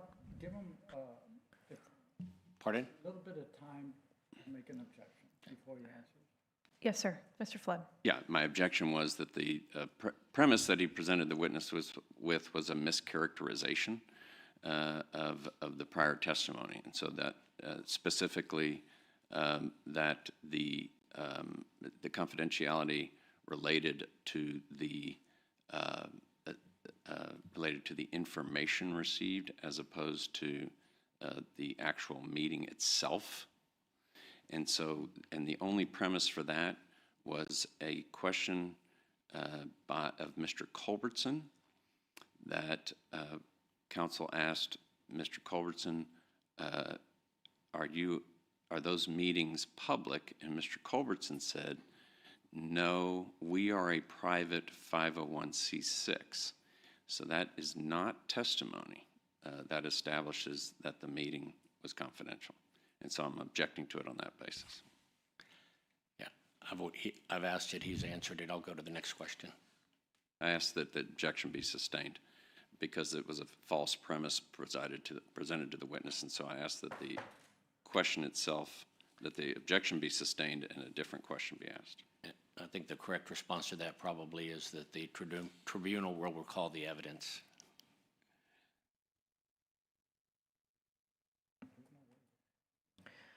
Okay, we'll sustain the objection. Thank you.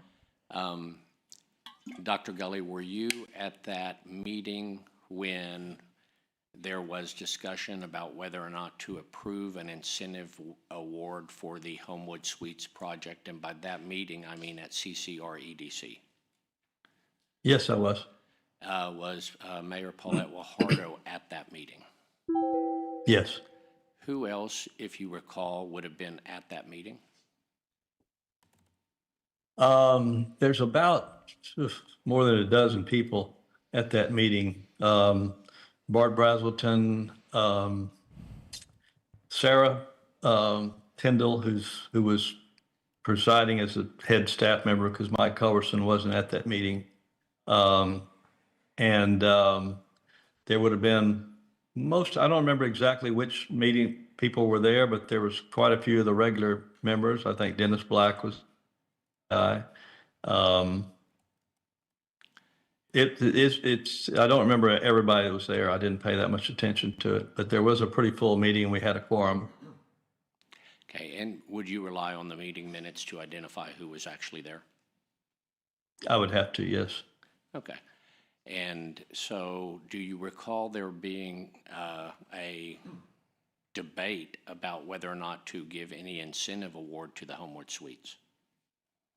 We had a strong discussion. And was the mayor advocating for any position? She was advocating for the $2 million for the project. And I think she'd seconded the motion. There was a motion made and she seconded it. Okay. And did you support that or oppose it? I opposed it. And why did you oppose it? For numerous reasons. Although the two people, Philip and his partner, Devin, I consider friends of mine, I didn't like the project for multiple reasons. I don't think it was a good look that Philip had just come off our board a few months ago. I thought that if you look at economic development programs, it starts at the best projects all the way down to the worst projects for economic development. And these hotels are considered down towards the bottom as the least desirable projects. That was the main reason. I felt like it was way too much money for one private project like that, because I'm not in favor of projects that aren't somewhat unique. In other words, using taxpayer money to incentivize one project that competes with other projects, like the other hotels in the area. They'd already received quite a bit of taxpayer money in the TERS the TERS fund. And I gave several reasons, but really it's just, I like because the low wages that hotels generate, and the fact that they don't bring any new business to town, they just accommodate business that's already coming to town. Is so I had several reasons. I thought it was way too much money, and I thought there were much better projects to use the money on, and then I disagreed with the reasons they gave why they needed that much money. And what was, I'm gonna level an objection. The testimony is not in rebuttal to anything that was in the mayor's case. This examination proves the point as to why this witness should not be allowed to continue testifying in rebuttal. There is no attempt to rebut anything because they can't. Everything they're offering relates to the burden that they assumed in their own case in chief. And so I would object to any further testimony from this rebuttal witness. There's simply none. predicate at this point. So you're renewing your objection? I'm renewing my objection based upon the evidence, based upon the testimony that's been elicited. It, once again, is not in rebuttal. Not one thing has been in rebuttal to anything in the mayor's case. It's not rebuttal evidence, and I object to it going forward. Yeah, my response is very simple, and that is, at this point, I'm just laying predicate. I'm trying to get to the point that we're trying to make here that I've articulated already and that you've ruled on already. And so. Then I'll go ahead and call the motion. I have a motion and a second to overrule the objection. All in favor say aye. Aye. Any opposed say nay. Nay. Dr. Gully, the things you just articulated, did you voice those concerns during the meeting? Yes, I did. One of the things you just said, and now said you voiced that concern during the meeting, was the reason that they were asking. Did you understand during the meeting that the reason applicant was asking for the $2 million was for what was characterized as newly defined and recent changes to FEMA rules?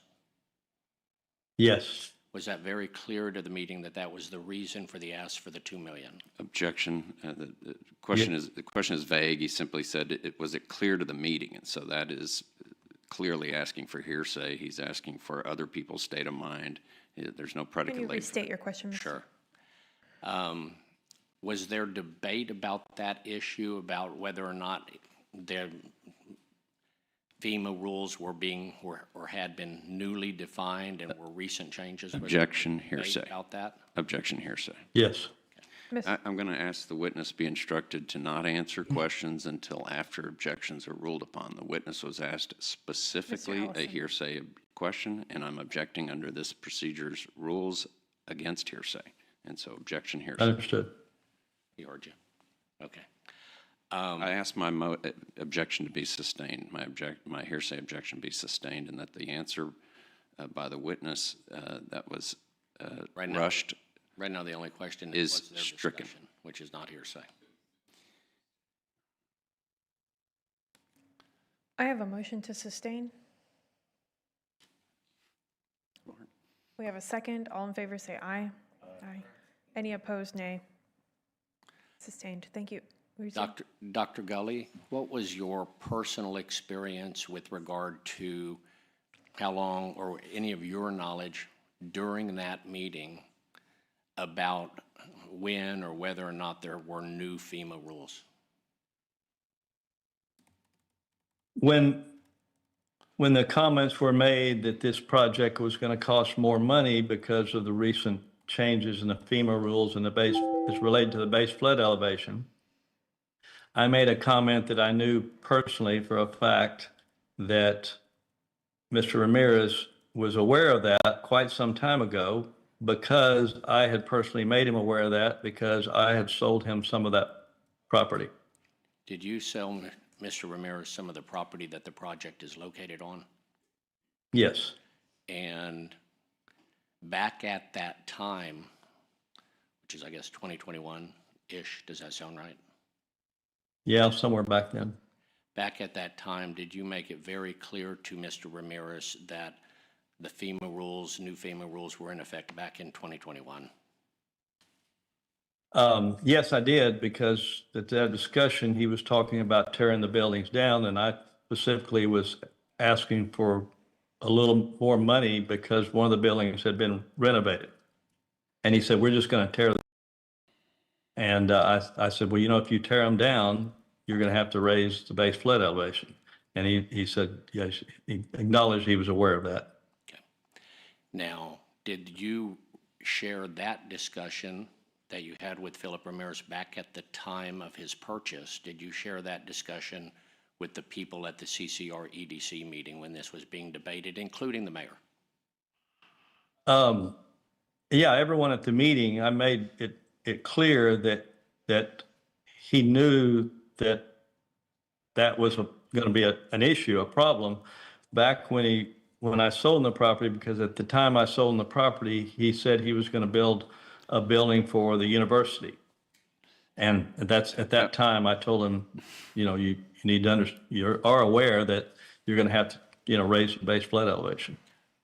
Like I said, he's a friend of mine, and I did not want to sell him a piece of property that he didn't understand, had an issue with. Okay.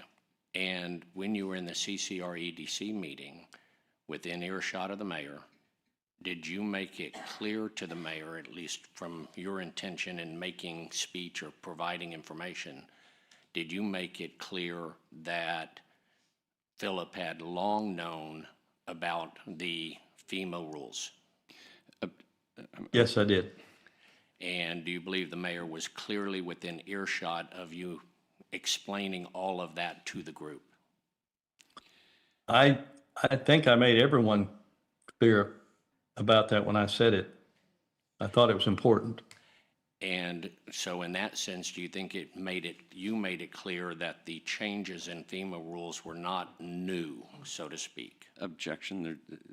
There's been no predicate laid for the question about changes. Zero. I'll rephrase. Thank you.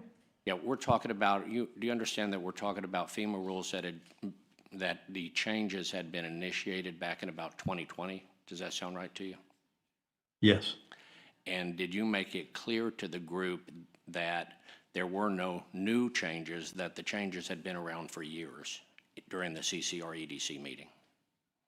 Yes. Okay. Did the mayor then back down from wanting $2 million for the project? Objection. There's been no predicate laid for the timing of his statement. That was argument by counsel, and so I object to facts not in evidence, and I object to the argument. I'll rephrase. During the meeting, who made the motion to award $2 million? Bart Brazelton. By the way, are you familiar that the recommendation, the highest recommendation for a dollar amount from CCR EDC staff was about $1,043,000? Objection. The objection. The word recommendation is a mischaracterization. That was the model. That was a product of the RIMS 2 modeling. I'll rephrase. Thank you. Are you aware that the model recommended at most $1,043,000? Yes. And who seconded the motion for $2 million? Mayor Guajardo. Did your providing the information about, hey, these are not new rules, they've been around for a while, or however you articulated it, did that dissuade the mayor at all from the vote? Objection. There's not evidence. Objection. There's not evidence that he stated those words in the meeting. So that's a mischaracterization of prior testimony. Yeah. If I mischaracterize your testimony, please let me know, Mr. Gully, okay, or Dr. Gully, okay? Did any of the things that you told them during the executive session that you told to the mayor dissuade her from pushing for $2 million? No. Was there even apparently not? Well, was there a discussion about, hey, maybe you should pull down your motion? Yeah, and I'm not sure if I'd said it or one of the other meetings, but and the mutual decision was to let it go to a vote. Okay. And did that vote for $2 million fail or succeed? It failed. Okay. Do you have any doubt in your mind, and you can only speak for what you perceived during the meeting, do you have any doubt in your mind that you made it very clear to the mayor that the idea that this was new rules by FEMA was untrue, or did you make that clear? I feel like I made it clear to everyone. Okay, thank you. No further questions. And Mr. Gully, you feel like you made it known, but you can't state for certain that you did. True? That's what you just testified to.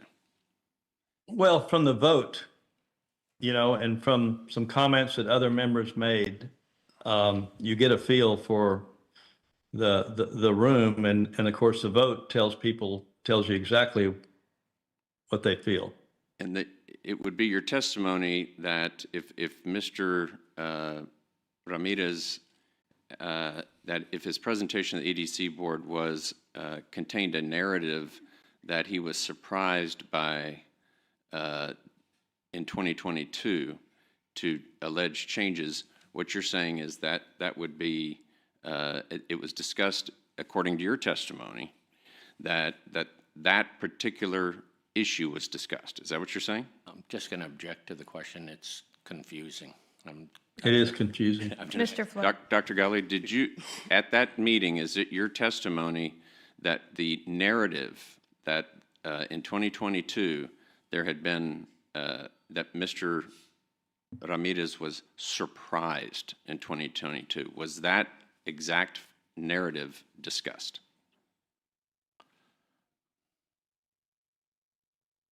It's kind of confusing, but at the time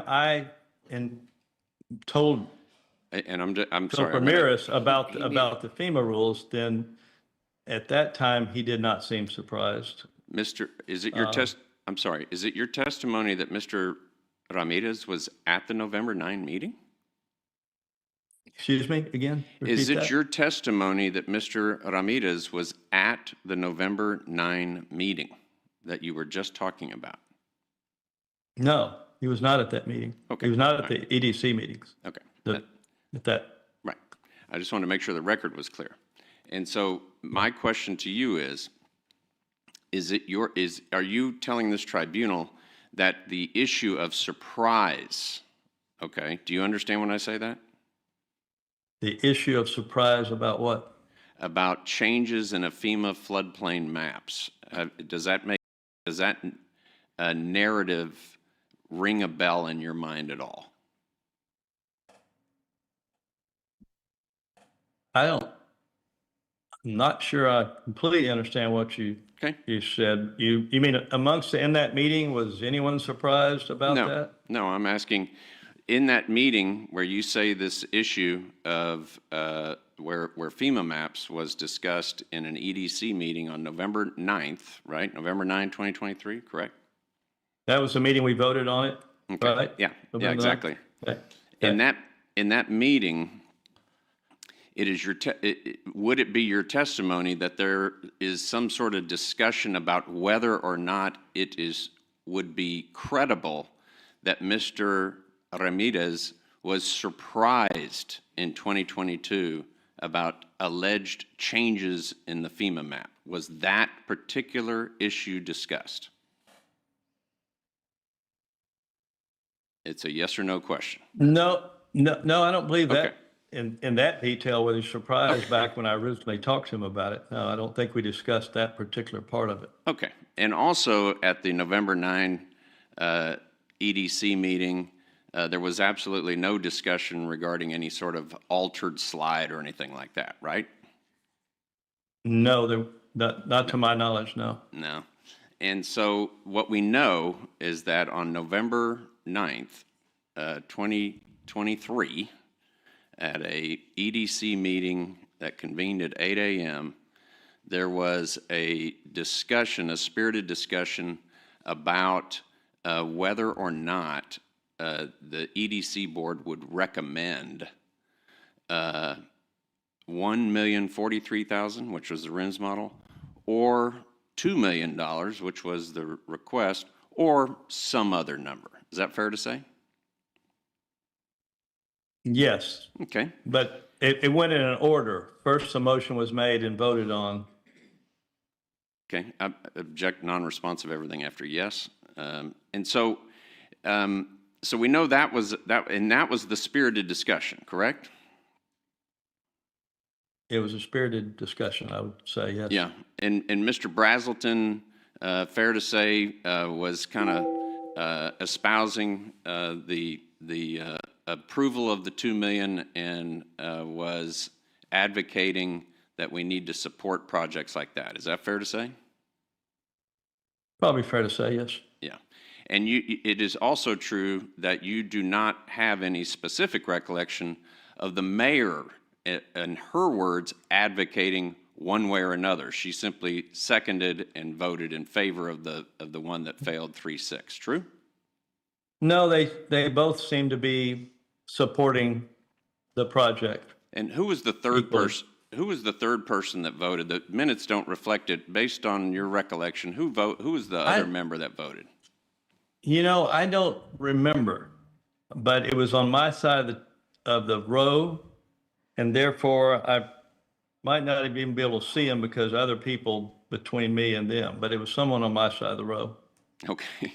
And so most definitely, when y'all voted to support that 1,043,000, you absolutely, under no circumstances, were supporting any sort of false narrative regarding FEMA flood maps. Fair to say? I was not aware of anyone mentioning any date or maps or anything like that at that meeting. Okay, all right.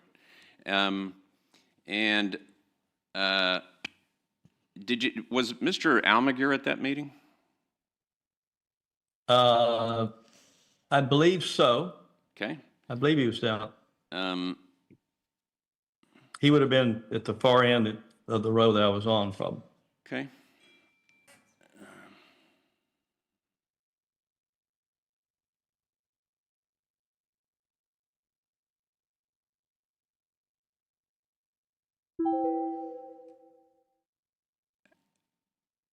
Has the petitioner's counsel, in this case, who just asked you questions, has he ever represented you? Excuse me? Has Mr. Allison ever been your lawyer? Yes, he has. Is he current your lawyer? No, that was a case some time ago. Okay.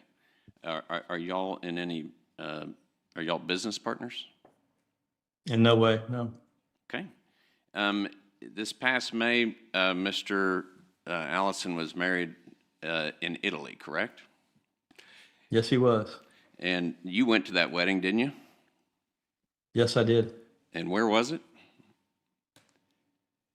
In Italy, someplace on the Highland Mountain in Italy. It was. I've never been to Italy before. It was an extraordinarily beautiful place, right? It was a beautiful place. All right. And at that wedding that you attended, it was a small group from Corpus Christi that went? Yeah, pretty good sized group, yes. Yeah. And at that wedding that you attended, and that was just a few months ago, back in May, correct? Yes. All right. And at that wedding that you attended... At this point, I'll interpose an objection. At some point, I think it gets too off track. I think he's made a point in terms of we definitely know each other and have a relationship. A couple more follow-ups on that. At that wedding, the officiant at that wedding, who was the officiant at the wedding, who married Mr. Allison and his new bride, was Tammy Watts, correct? Yes. All right. And Tammy Watts is the wife of local lawyer Michael Watts, correct? Yes. And Mr. and Mrs. Watts were there, right? Michael and Tammy, you mean? I'm sorry. Michael and Tammy Watts, yes. Yes. Yeah. And at And this point, I think the we're- Mr. excuse me one second, please. I think Mr. Gully, I've got one more question for you we've in that definitely regard. gone far enough. Mr. Watts's mother is Judge Sandra Watts, correct? Yes. All right. Now,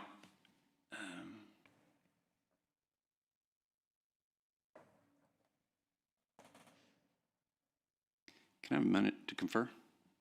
Just 1 second. Quick second.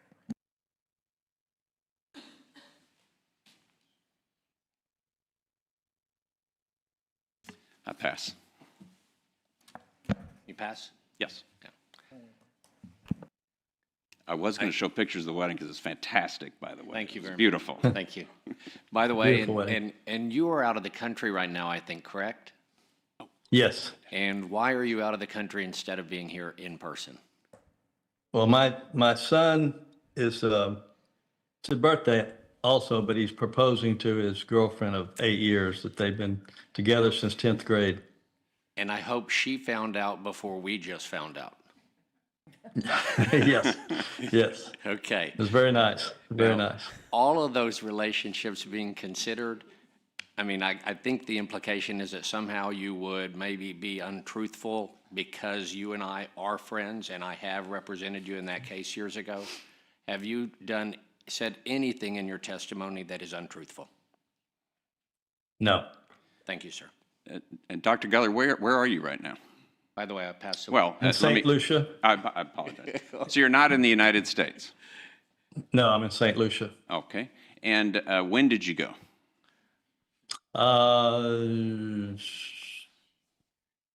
Friday? All right. Saturday. So I'm coming back tomorrow. okay. And today is Friday the 7th. This trial started back on July 22nd, which is 2 weeks ago. Were you in Corpus Christi on July 22 and 23?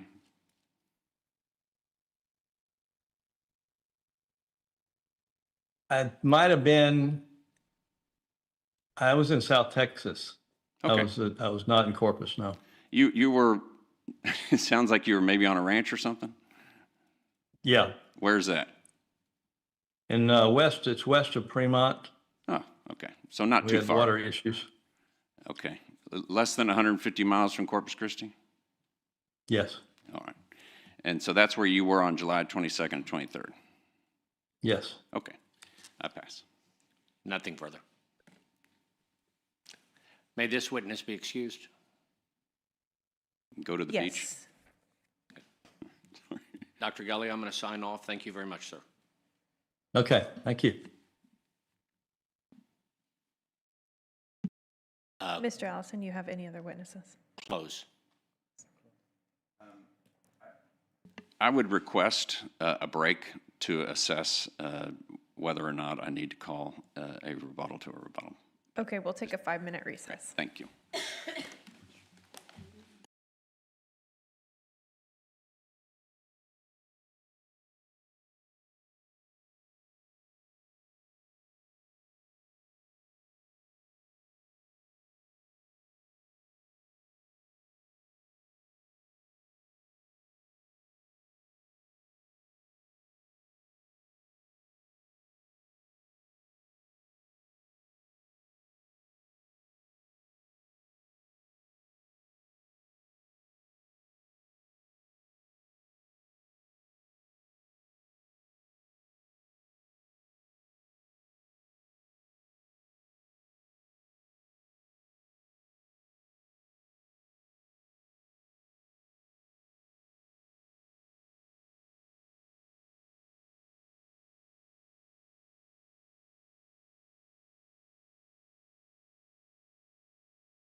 Okay, I think we're all back.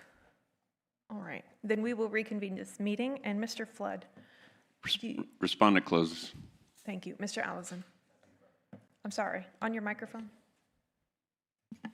Nothing further from petitioners? Thank you. Do you rest? Yes, we rest and close. And Mr. Flood? Yep, again, rest and closed.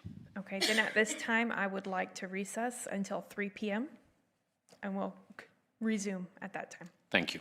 Thank you.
Welcome back, everyone.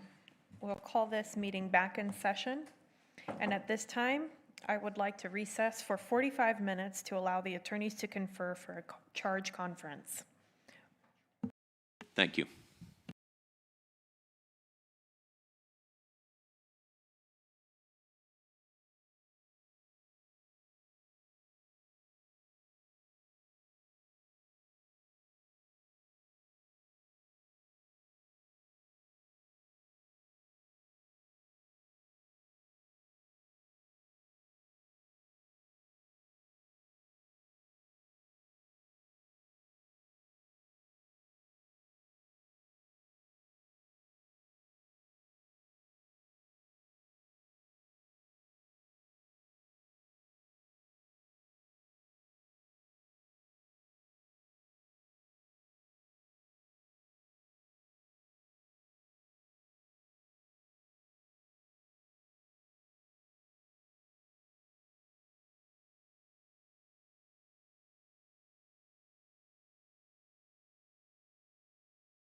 Okay, we'll call this meeting back in session.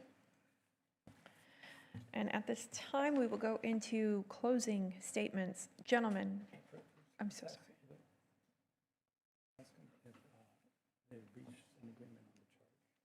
Before we do that, gentlemen, have you both reached an agreement on the charge? Yes.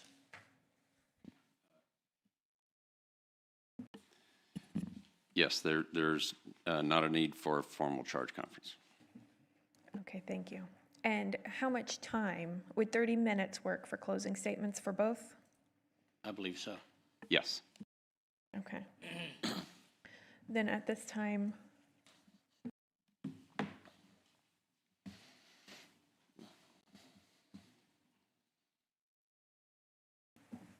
do either parties have anything further before we go to closing?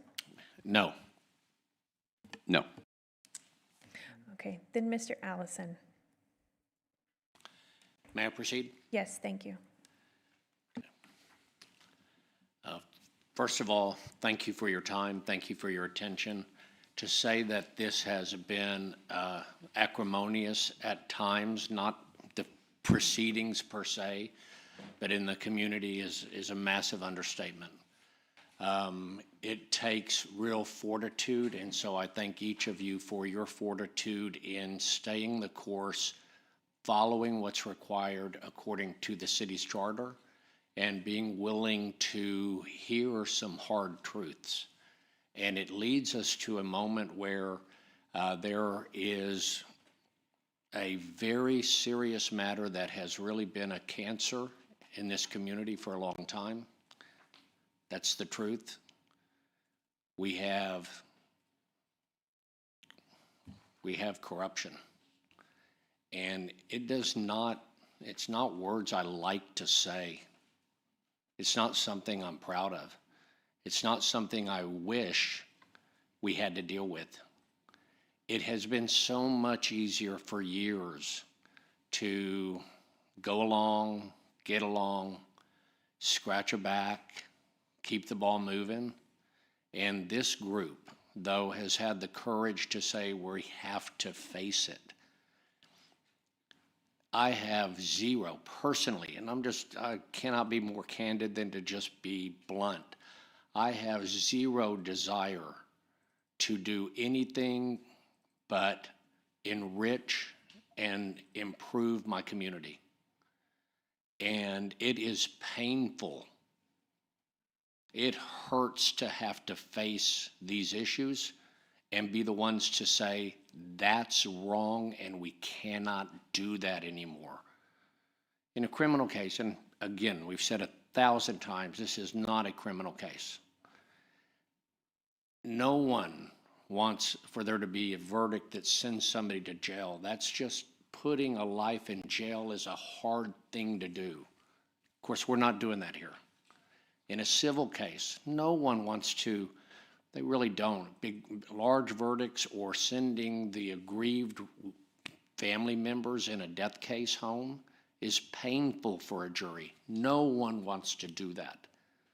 Just like here, no one wants to really have to deal with the underbelly of this city, which has been the breeding ground for the mayor for too long. It is serious, and it requires serious people, and you have and are stepping up to that task. I mean, no one wants to do it. No one wants to have to deal with a cancer, but we have to.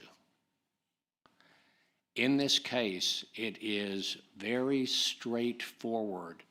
I mean, look at all the things, the fights that have happened in connection with what happened here. It is manifestly evident that bad things, wrong things, inappropriate things, unlawful things, altering of documents, intentional changing of documents that are from a federal website. Federal, they don't like the word document sometimes. Federal writing is the way it is under the statute. That is horrific. And the idea that somebody would go, QOF would come to you all and run through a process and feel arrogant enough that they can do that. I can walk through this process. I get to lie to CCREDC, they said, and lie to Type B and send the lie to the city council so I can get $2 million. That is, in the most horrific way, the greatest offense when you all have such a huge responsibility to protect taxpayer money. And they tricked you. They tricked you at reading one for sure. Shame on them. Let them not trick you again, which is what we're here for now, because Everett Roy is correct. It's never too wrong to make the right decision. And we have to. Because what we tolerate, we become. If we don't act, and I say we, because it's we. You've seen me. I don't move. I move one direction slowly and steady, and you have too. If we do not act, we become the problem.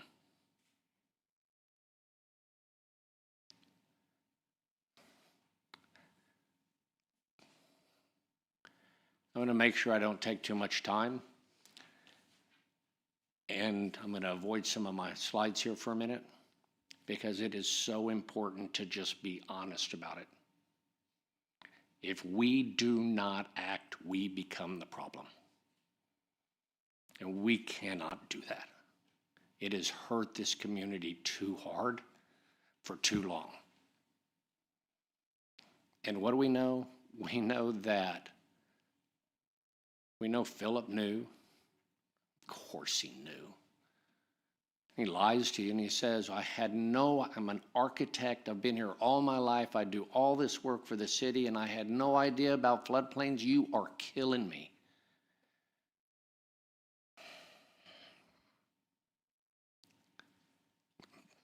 Gully, if you really knew him, that man could not take a risk for litigation if his life depended on it. It's in a floodplain, it's in a flood. You're going to have to raise base elevation. He told him, of course he did. And he went to the CCREDC meeting, and of course he told the mayor.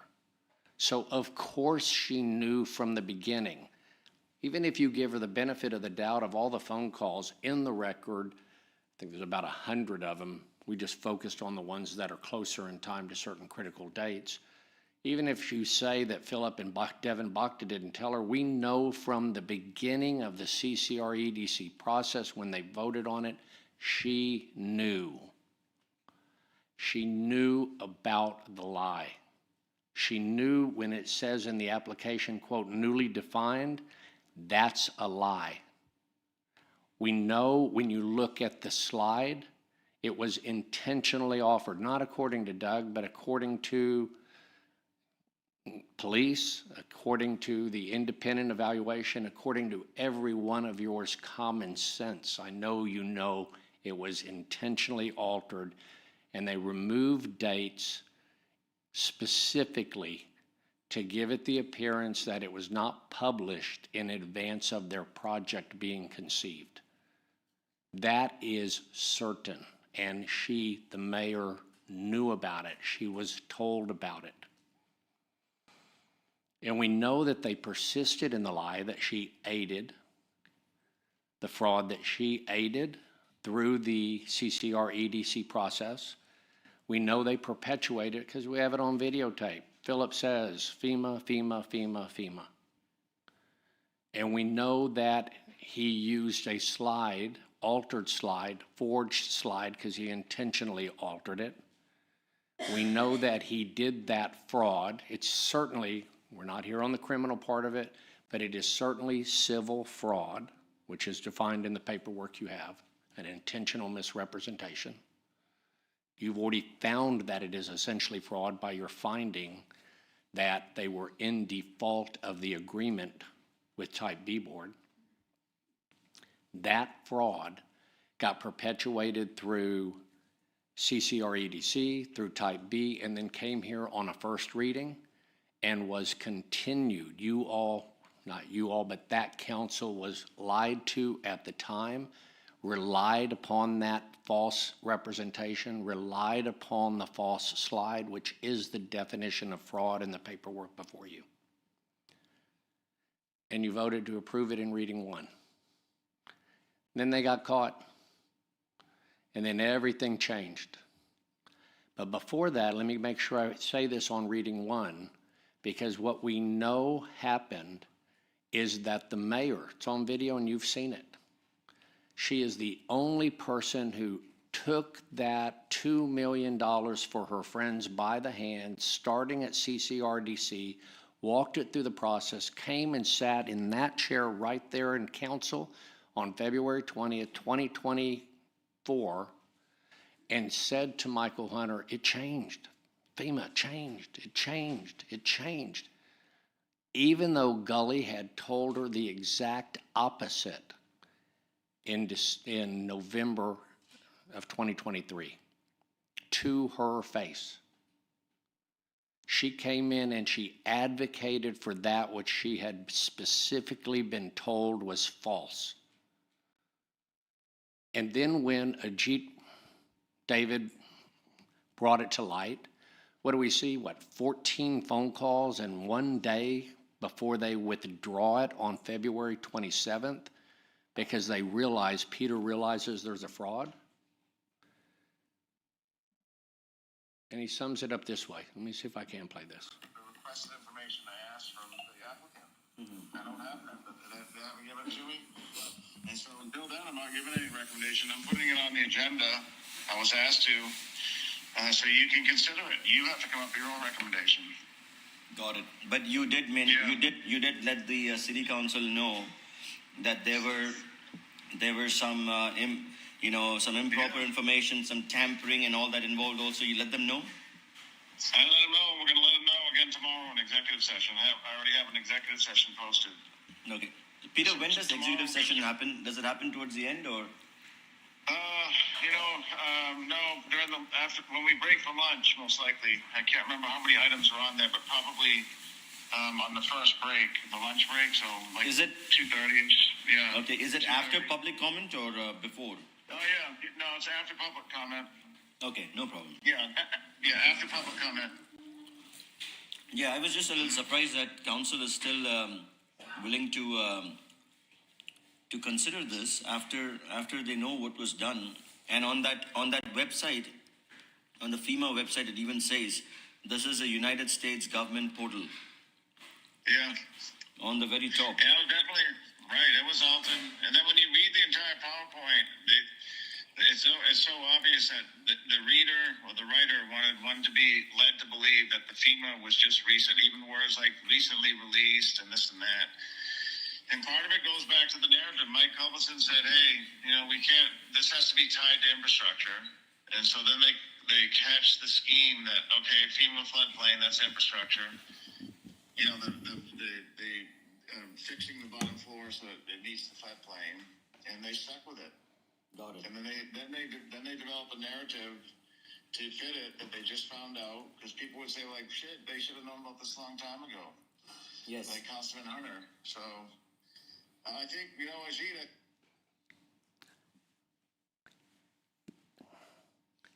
Here's where you need to be praised because it's so difficult. It was learned, it was figured out what happened a long time ago. Okay, but this community tolerates and we become.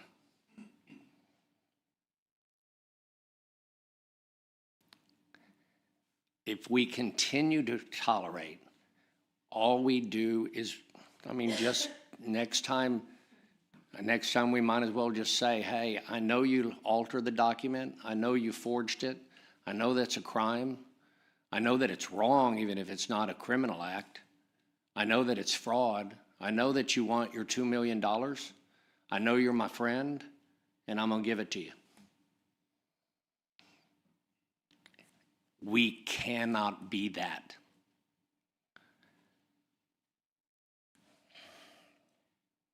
and the mayor was told by Zanoni in no uncertain terms. He said it several times in his testimony. And the mayor was told by Ajit in public comment, and the mayor was told in executive session, and the mayor was told again by Ajit, and the mayor was told again by Ajit's email to her, and it was spelled out in another email. All of this is in evidence by Ajit to Peter Zanoni on May 7th. And what does she do? She gets in her deposition and she says two things, both of which were a lie, either one of which is perjury. She says, I wasn't kept in the loop. I don't know how much more you can be in the loop. And she said, I had no idea there's anything illegal.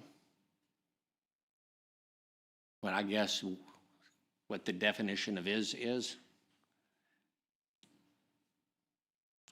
Oh, well, no one said the word illegal. I mean, just because I got told from the mayor's perspective, just because I got told at CCREDC that it was false, okay, just because I knew they were getting $2 million based on a false statement, just because now it's getting revealed that they altered a slide, well, no one said anything was bad about it or illegal. Shucks. She has two choices, both of which qualify for removal. She's either just grossly incompetent, really you just have to be incompetent to be removed, or what's more likely is she participated clearly in the malfeasance. She participated by advocating at CCRADC. She participated by seconding the motion. She participated while she was violating her oath of confidentiality by texting Devin Bhakta when there was a closed meeting and by getting on the phone call with him for 14 minutes, and you are absolutely and should infer that she of course talked to him about what happened at the meeting. That is your prerogative as the judges, is to infer. There's a definition of circumstantial evidence in the documents in front of you, and you are free to make the inference that she talked about what happened at that meeting on November 9th after she left it and probably told Devin, we didn't get a vote for $1 million, but don't worry, we're going to carry it on. Of course she talked about confidential information, aiding, promoting the fraud. And then she came in front and sat in that chair and said to Michael Hunter and everybody, knowing it to be untrue, she said, it changed, it changed, it changed. And then when Peter said we have a problem, what did she do? She said, I want it on the agenda anyway. We're going to give my friends $2 million. I want this project that cannibalizes, doesn't qualify. I want this project that's given it twice as much as it could get under the model of the CCREDC in terms of dollars, doesn't qualify. I want this project, she said, that has low-paying jobs compared to what we normally give awards to. I want this project that even though it's already coming, in the words of Everett Roy, it's already coming. And if you look at the emails, they say, yeah, we're still coming. We may have to finish out the shell on the rooftop bar later. It's coming. She wants this project that does not qualify for any of the reasons that you are supposed to award an incentive award. And she kept promoting it. And when she was told, don't put it on the agenda, and I don't recommend it by Peter, she said, I want it on the agenda anyway.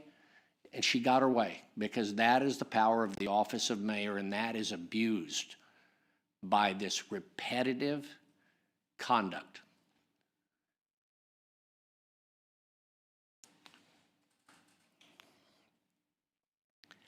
I think I've spoke to all three of the articles.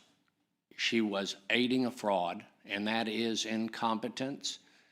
It is neglect it's a willful neglect of her duties. It is malfeasance. It is misconduct to aid somebody getting $2 million in taxpayer money knowing there's a false narrative and a false document. That's article number 1. She's committed perjury by lying acting like she didn't know when of course she knew what the results of the investigation were. And of course she knew there was illegal or wrongful or inappropriate conduct, and don't let them parse words. And of course she knows when she's at the CCR EDC meeting, she's not supposed to leave there and call her buddy and give him an update.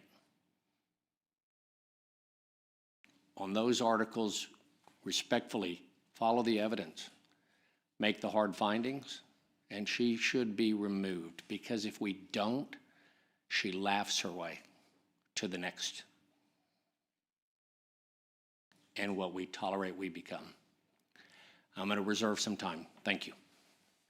Thank you, Mr. Allison.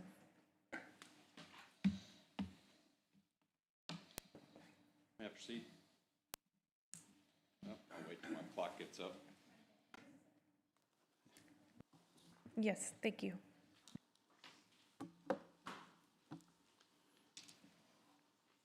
Thank you. We have spent days hearing evidence about events that happened more than 2 years ago, and now all that evidence comes down to something very simple. And there were 4 articles, now there are 3. Petitioners brought them, they have the burden to prove them, and after all this evidence, you're going to ask yourself one question on each one. Did they prove it? And when you do that, what you do is you use the jury charge. And that is the document that's been handed to you. After all of this evidence, you're going to ask yourself that one question. It all started with that altered screenshot of the FEMA press that was turned into a PowerPoint slide and the narrative it supported. The mayor did not create that slide. She didn't create the narrative around it. She didn't prepare the presentation. She didn't write the agenda memorandum. And most importantly, where is the evidence that on February 20th, she knew the false narrative that is the key to the case? And I want you to go straight to question number 1, because there's a reason why the petitioners brought Dr. Gully to you in rebuttal, because they didn't meet this in their case in chief. And that is, did she aid a fraud because of and if you read the last sentence on question number 1, on that last part of it, it says, alleged need for complying with newly defined FEMA flood maps and or altered FEMA screenshot. That was the narrative. And the narrative was informed by this altered screenshot. And there's no doubt that that screenshot was altered for sure. Dr. Gully declined to testify that that narrative was discussed. That's the fraud. You just saw him this morning. He said, no, the narrative wasn't discussed. What he discussed was that FEMA maps had changed in 2020. And also, you heard counsel a few minutes ago say that on February 20th, they tricked the council. Well, yeah, you sure did. You heard, and you have it in your record, what Mr. Pusley said about it, what Mr. Roy said about it. Obviously, we know what the mayor said, but also remember, you know that Mr. Culbertson was standing right here, and when the mayor espoused this false narrative that she had been sold in the agenda memo, and said it changed, well, we weren't here, we're at the RTA building, it changed. Mr. Culbertson said, yeah, it changed. And so the idea that she was promoting a false narrative on February 20th would require you to have a witness who comes and says that she was informed of it before that, and Dr. Gully couldn't do that. He was incapable of agreeing that she was told about the false narrative. So on question number 1, the answer, because it's dependent on that, the answer is no on question number 1. And think about it. If the false narrative was really actually discussed at the EDC meeting, really? They approved a false narrative for $1 million, $43,000? What are we doing here? We've got a whole board over there we got to talk about. So we know that cannot be the basis of this aiding the false narrative. Gully was a swing and a miss. There's a reason they brought him. They don't meet. And the reason I bring that up is that, again, I suggested a minute ago, what you have to do is you got to look at each one, and you got to think about all the evidence that you've gotten. You've gotten a lot of evidence, and you got to say, where is it? You got to be able to point to the thing that proves, by a preponderance of the evidence, that she can be removed from office or suspended or disqualified or censured for promoting something that council even agrees and admits the council got tricked on. And Mr. Culbertson agreed. Oh, yeah, no, it changed, yeah. So, that is, plus there's also a very important part, and the definition of fraud is included in your jury charge. And I'm going to recommend to you that when you go back, get the jury charge out, read it all through.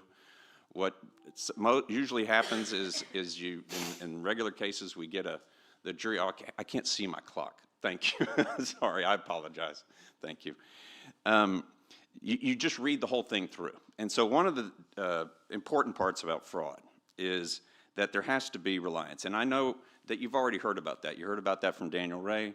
And I just will say I empathize with the issue of, you know, we got to be able to do something about this. And I know Councilwoman Campos said something about that in her statements that I brought up earlier. And I understand that. But fraud is fraud. And you're working with a legal definition. And the definition requires reliance. And we know there was no reliance because the Type B board did not recommend the incentive based on the narrative. We know that. She came and testified. Mr. Roy agreed. That was not the reason for it. And so the causal connection between the false narrative that existed, there's a break in the causation between that, what we lawyers call break in causation. There's not a connection between that and the incentive. And so a bad slide and the narrative it supported,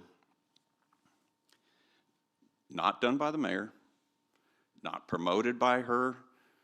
Once it's found out, there's an investigation, and an investigation that by all accounts, everybody agrees that it was not completed by April 23rd. We know that. In fact, there were motions made here to complete it before there was ever a vote, which takes us to question number 2, which, and again, when counsel just now argued the perjury thing, he didn't bring up the jury charge. Let's pull up the jury charge. Let's take a look at it. Question number 2, did Paulette Guajardo, while testifying in her official capacity as mayor, perjure herself on August 6th, that's the date of the deposition, by stating, so I think what you're telling me is that during that time frame, which is not defined, so you are being asked to guess, I guess, what that question is, you were not in the loop as to what the findings were for the investigation. I do invite you to read that deposition. Officer Garcia, Corpus Christi Police Department, if you look at the police department records that you have, he spent August 8th, 9th, and 11th, or maybe it was October 8th, 9th, I'm sorry, I'm getting my dates mixed up, 8th, 9th, and 11th of October 2025 reading that deposition. And take a look, because what you find out when you read the entire deposition is that the word findings was entirely consistent with the term conclusions that was used by the witness over and over and over again. And so the question, so I think what you're telling me is that during that time frame you're not in the loop as to what the conclusions were for the investigation. Well, that's a completely different question. And the question, I mean, it's not a completely different question. The word findings was absolutely, it's an easy inference to take from the testimony that obviously what she was referring to is, well, no, there were no conclusions. We all know that. I mean, that was said by Mr. Zanoni and by council members on April 23rd. Also, we know that on April 16th, it wasn't complete. In fact, that was the whole point of maybe we should delay this thing and so they can complete the investigation. So whether or not there were findings on April 23rd when that vote took place or before, we know that there weren't. Were there facts? Yes. Were there things that they were learning? Yes. But were there findings or conclusions? Absolutely not. There's no evidence that there was. There's zero. So next question, and again, I'm on page 6 of the jury charge. Question number 2.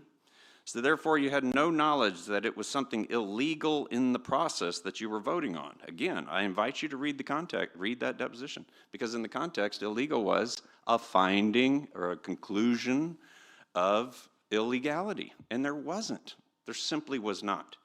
The idea behind the petitioner's theory is that when she denied knowledge of this criminal wrongdoing that was discussed in depositions in 2025, that they tried to put their own conclusions about criminal findings, they tried to shove that in her mouth, and that she simply refused to do that.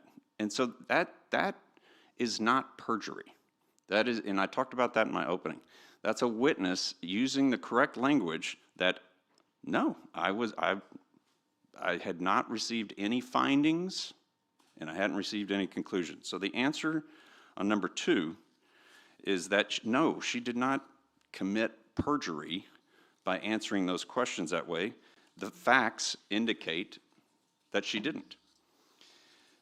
3 is an interesting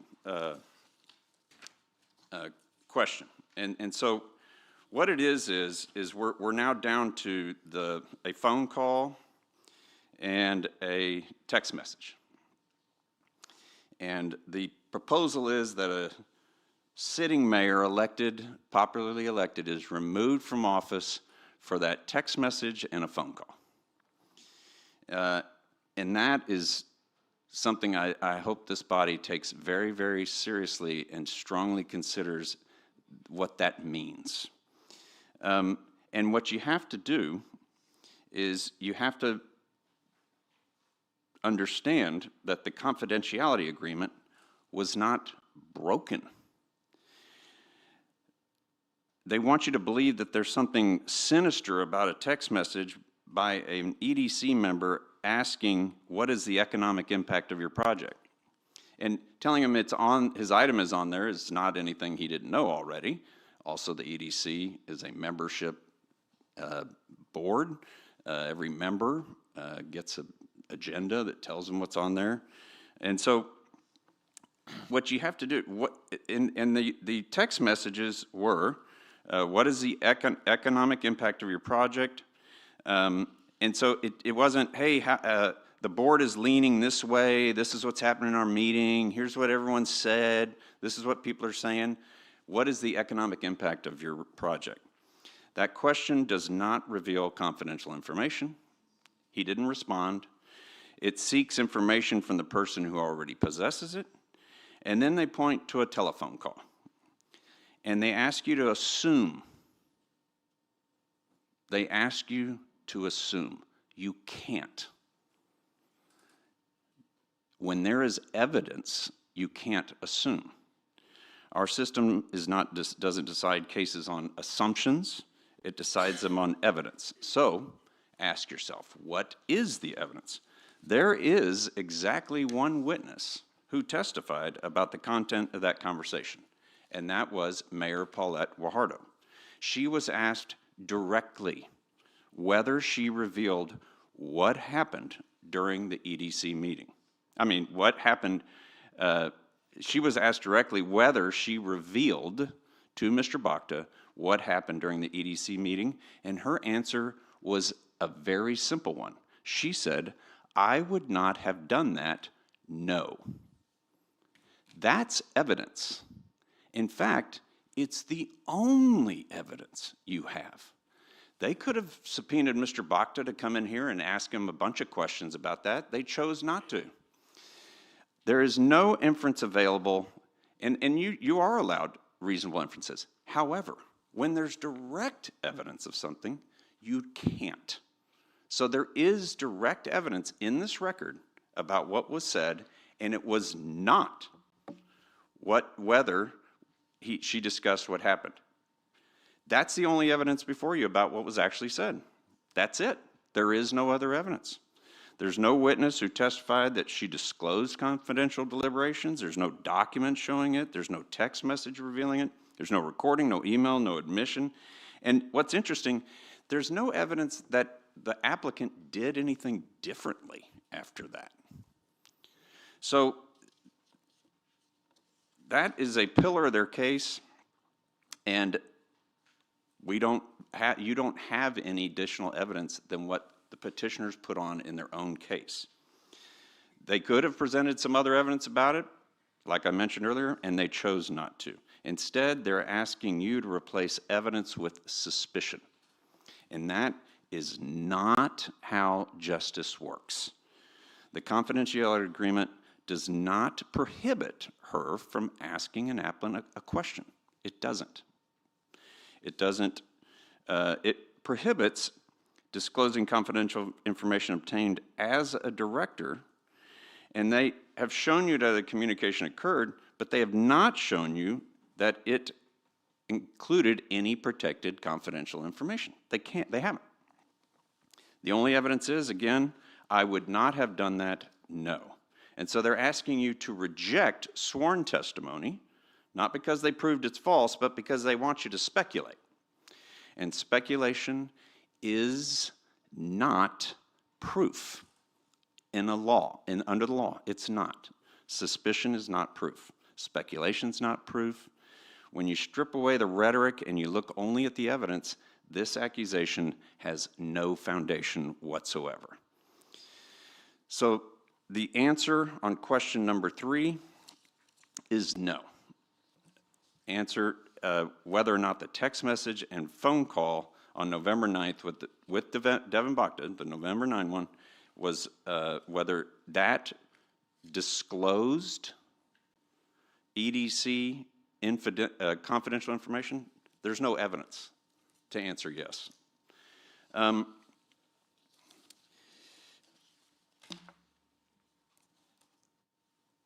The easiest thing in the world is to punish someone that you've already judged. The hardest thing to do, and a brave thing to do, is to lay down that judgment long enough to listen, and really listen. And that is what due process requires you to do. It is humility made into law. And it asks only one thing. Do not decide first and then listen later.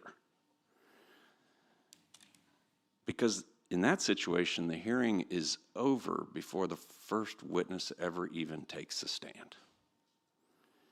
And if that happens, we haven't removed a mayor. We have removed the promise that justice belongs to everyone, all of us, every one of us. So, before you cast your votes, I want to ask you to think about something larger than Paulette Guajardo. I want to ask yourself, how much evidence is it going to take for a handful of elected officials to remove another elected official from office? Because whatever rule you create this evening does not belong only to Paulette Guajardo. It belongs to the next mayor and the mayor after that, and it belongs to every person who ever accepts the responsibility of public office in this city ever. And ultimately, it belongs to the people who elected them. And you have heard words in this proceeding that would frighten any public official. Fraud, crime, perjury, malfeasance. Those are powerful words, and powerful words require powerful proof. Not suspicion, not biased assumptions, not... When we finally get past the words and ask a simple question, what did she know? What confidential information did she disclose? The answers aren't there. There is a temptation in a case like this to say, well, you know, something went wrong, and there's no doubt things went wrong in this. There was an altered FEMA press release. There was a false narrative. There was confusion. And there were questions that should have been asked sooner and resolved sooner.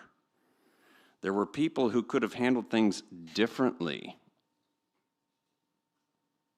A lot of people who could have handled things differently. But government is run by human beings. But that's not the question you promised to answer when you took your seats as judges in this proceeding. The question is whether the evidence in this case proves that the mayor committed the acts in this jury charge. And you're limited to those that are in that jury charge. And there's a difference, a profound, profound difference between saying something went wrong and saying she did wrong. That distance can only be crossed by evidence. That's the only way you get from something went wrong to she did wrong. And it's not suspicion, it's not association, because that's what a big part of the petitioner's case is. It's just association. It's not hindsight. It's not because she knew somebody or because she voted for something. It's not because someone donated her campaign. What you have to do to make that bridge, to bridge that, is evidence. And if the evidence does not carry you across that distance, your duty is not to finish the journey for the petitioners. Your duty is to stop right there, because that's what the situation is. There is no shame in saying an accusation was not proved. There's no shame in that. There is honor in it. Because the hardest exercise of governmental power, and one of the things that is remarkable about this, is this is an incredible potential exercise of governmental power, and an amazing exercise of power that you have in your hands. The hardest exercise of governmental power is sometimes refusing to use it. You were not elected to protect Paulette Guajardo, and you were not elected to punish Paulette Guajardo. You were elected to protect something much more important. The integrity of the office you yourselves hold, and the right of the people of Corpus Christi to choose who holds it. The voters gave Mayor Guajardo the office. You have been asked to take it away. If you're going to do that, then when you leave this chamber tonight, you must be able to say something much, much more than I suspected. I wondered. I had a feeling. I thought, maybe. You have to be able to say, I know exactly what she did, and I can point to the evidence. In my opening, I said, you're going to need to be able to look at it and point at it and show it. If you cannot say these things, and you cannot, based on the record that the petitioners have tried have attempted to get into this record, then the answer to the questions is not a difficult one. It is no on every single one of them. And it's a no on every single one of them, not as a favor to Paulette Guajardo, not because you agree with her, not because you approve of every decision she's ever made, or any decision she's ever made for that matter, but because that is what the evidence requires. That's what you're limited to, the evidence. And you're told in the instructions, do not let bias play a part in your deliberations. None. Zero. It cannot play a part. And because when the evidence ends, accusations end with it. And you have to go by evidence. Question number 1 is no. Question number 2 is no. And question number 3 is no. I want to make sure, because we did some renumbering, I want to make sure I've got my numbers all right there when we worked on this earlier.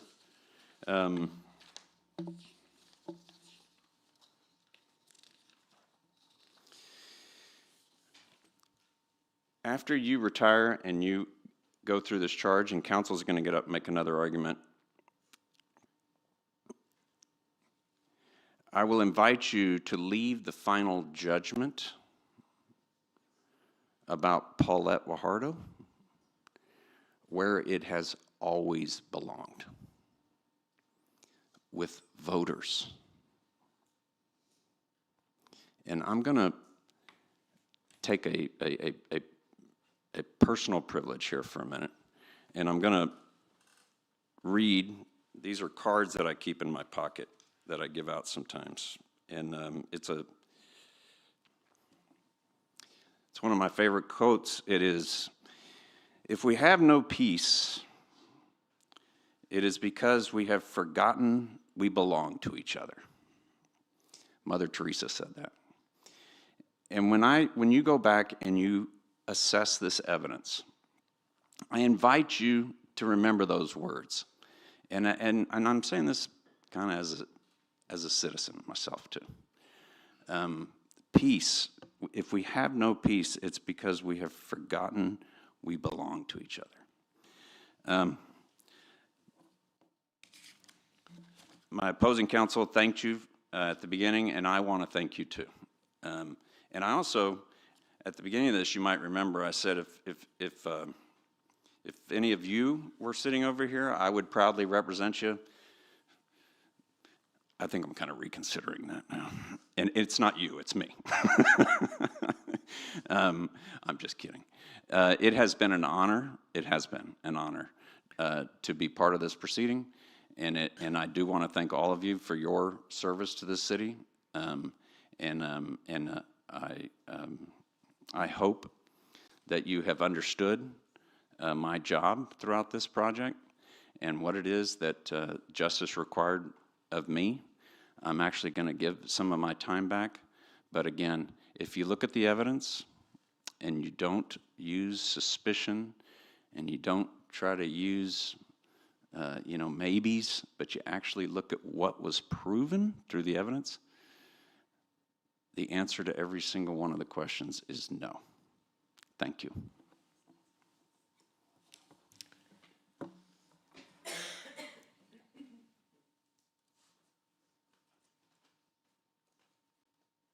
Don't short me now.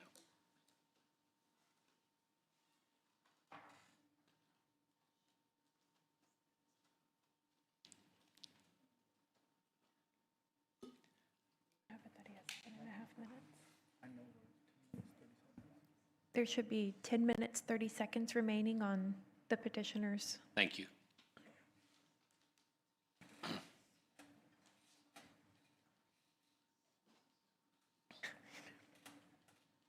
And Ms. Huerta, I'll tell you in just probably 60 seconds, I'm going to be going to this, maybe 30 seconds.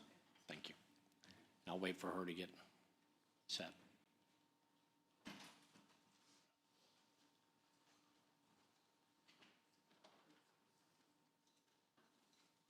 Okay. Thank you. You were just told that you're not here to basically judge or to punish or to protect Mayor Guajardo, like it's somehow not your job, and he refers to the voters, let the voters, you've heard that theme at different times, let the voters decide. Let me be very, very clear. The answer to that is, or their supposition, let me say it this way, is absolutely wrong. And let me tell you what I mean by that.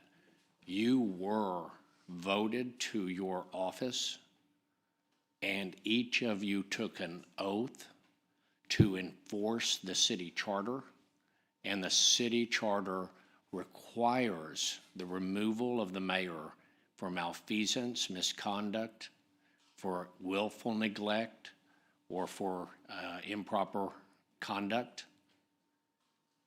You were elected. The voters put you here. You are the voice of the voters. And this is exactly what you are required to do under the charter, period. Then he said, and I think it's so important, he said, how much, and I'm quoting, how much evidence is it going to take to remove Paulette Guajardo? Because he used throughout his time with you words like speculation, association, suspicion, assume, like there's no evidence. The answer to your question is in the document in front of you. How much evidence does it take? It says it takes a preponderance of the evidence, which means the greater weight of credible evidence presented in the case. And then it says in the document in front of you, you must find that the fact is more likely true than not.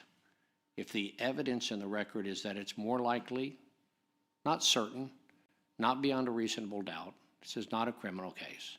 If you think it's more likely than not, that's a preponderance of the evidence. And it is way more likely than not that she aided the fraud. It is way more likely than not that she was not being candid and truthful when she gave her testimony. And it is way more likely than not that she violated her confidentiality pledge to CCR-EDC. And then he wants to use words like assume, like there's no evidence on the violation with the CCR-EDC. And the very document in front of you, the charge, says a fact may be established by direct or circumstantial evidence. It's not assumption. It says, quote, a fact is established. I'm reading, by circumstantial evidence, when it may be fairly and reasonably inferred from the other facts. When you have her texting Devin Bhakta during a closed confidential meeting, leaving there after having suffered the defeat of wanting a $2 million vote and only getting Brian Gully's $1.04 million vote, and calling and talking to Devin Bhakta for 14 minutes, it is absolutely correct for you, and he said you can infer finally at some point, it is correct for you to infer that she likely talked to him about what happened at the meeting. Again, quote, a fact is established by circumstantial evidence when it may be fairly and reasonably inferred from the other facts proved. And we have absolute proof of the text messages and the phone calls, and we know what the mayor is capable of when you look at her phone call records from February 25 and 26, when there's 14 calls before the ordinance is withdrawn by the city, only be pushed back on by the mayor. We know what she is absolutely capable of, not remembering anything that would ever be harmful to her, and you may make the right inference that she likely spoke to him. That is a preponderance of the evidence. So there is evidence on every one of the three counts, and the answers to those three questions is yes, yes, and yes, and each one of them support removal. When you want to talk about the evidence, I'm going to go ahead and, ma'am, it's okay. I'm going to go ahead and play. He didn't put in any evidence. I mean, they didn't even hardly call any witness. They didn't even call the mayor. They would have loved an impeachment trial where she didn't answer any questions. Okay? It's improper argument to suggest she had a burden of proof. Not true. Please don't. She had no burden of proof. So if I give you this definition that forge, like forging a document or writing, that forge means to alter, make, complete, execute, or authenticate any writing. That happened, right, so far? Yes. So that it purports to be the act of another, like FEMA. That happened, correct? Yes. In this case? Yes. Who did not authorize it. We talked about FEMA didn't authorize it, right? That happened in this case? Yes.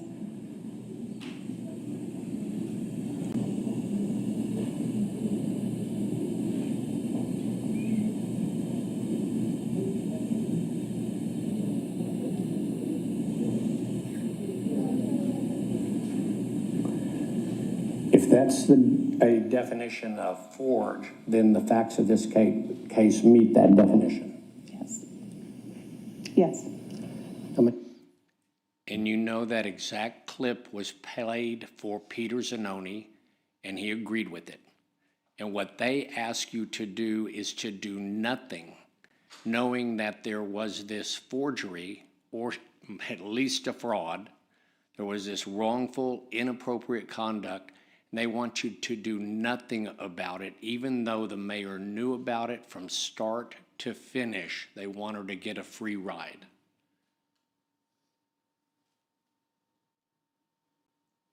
I think one of the comments from Sony even was, to my client, was even that you had told some members of council, hey, don't touch this, something along those lines. Did you do that? I can't recall if I said that exactly, but I would, let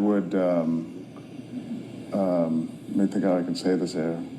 Given what we knew at the time, given the fact that it appeared a federal law had been broken, I wouldn't consider it yet. I wouldn't have put it on the agenda. We know the mayor is the one that wanted it on the agenda. After I interviewed Philip, I did that same evening, I believe, have a conversation with the mayor on the phone, and Councilman Pusley was there, either in the room or in a three-way call, I'm not 100% sure. But that was after the meeting with Philip, and so I explained to the mayor that Philip, who would be the only one that could explain what happened to this document, could not explain it.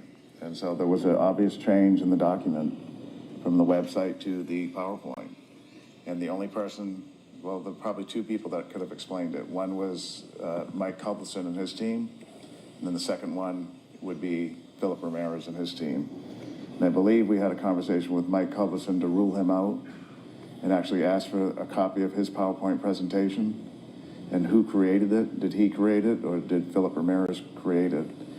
And Culbertson said that the PowerPoint was created by Philip Ramirez, sent to Mike Culbertson, who did nothing to change it and just placed it into a template that had EDC heading on it.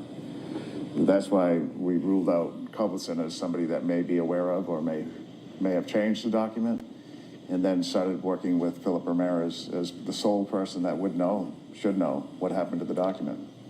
And what you just told me is what you told the mayor? Correct. Of course they knew. Of course she knew. Of course they figured it out. The same thing that Gully told him back at the CCR EDC. Ajit David revealed the falsity of it. Ajit David revealed the forgery of a written document. And of course they told her. And they told her again in executive session. That's in the evidence. And Ajit David stood in front of her again and told her and gave her pictures of it. And Ajit David stood in front of her again on April 23rd and told her and again gave her pictures of it.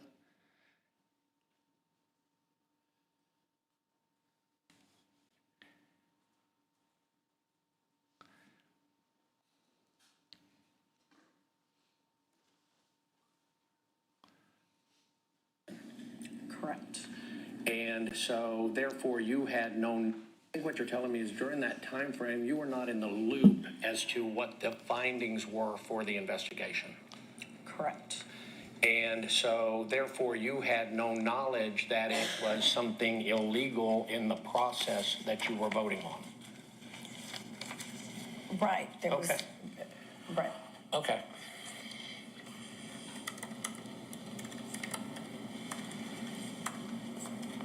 She winks at her lawyer.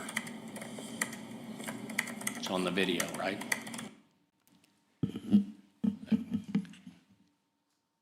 It is exactly what Peter Zanoni called it early on.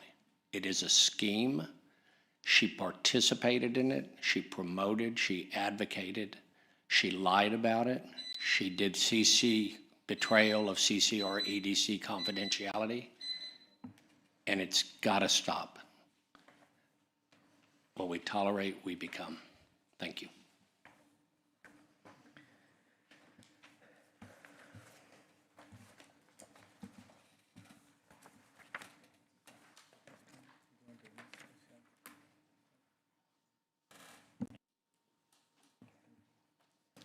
Thank you, gentlemen.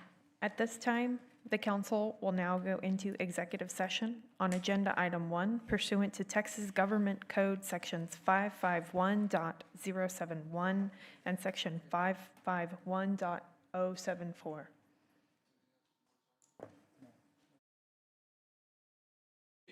We'll return. Thank you.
Okay, we will call this meeting back in order.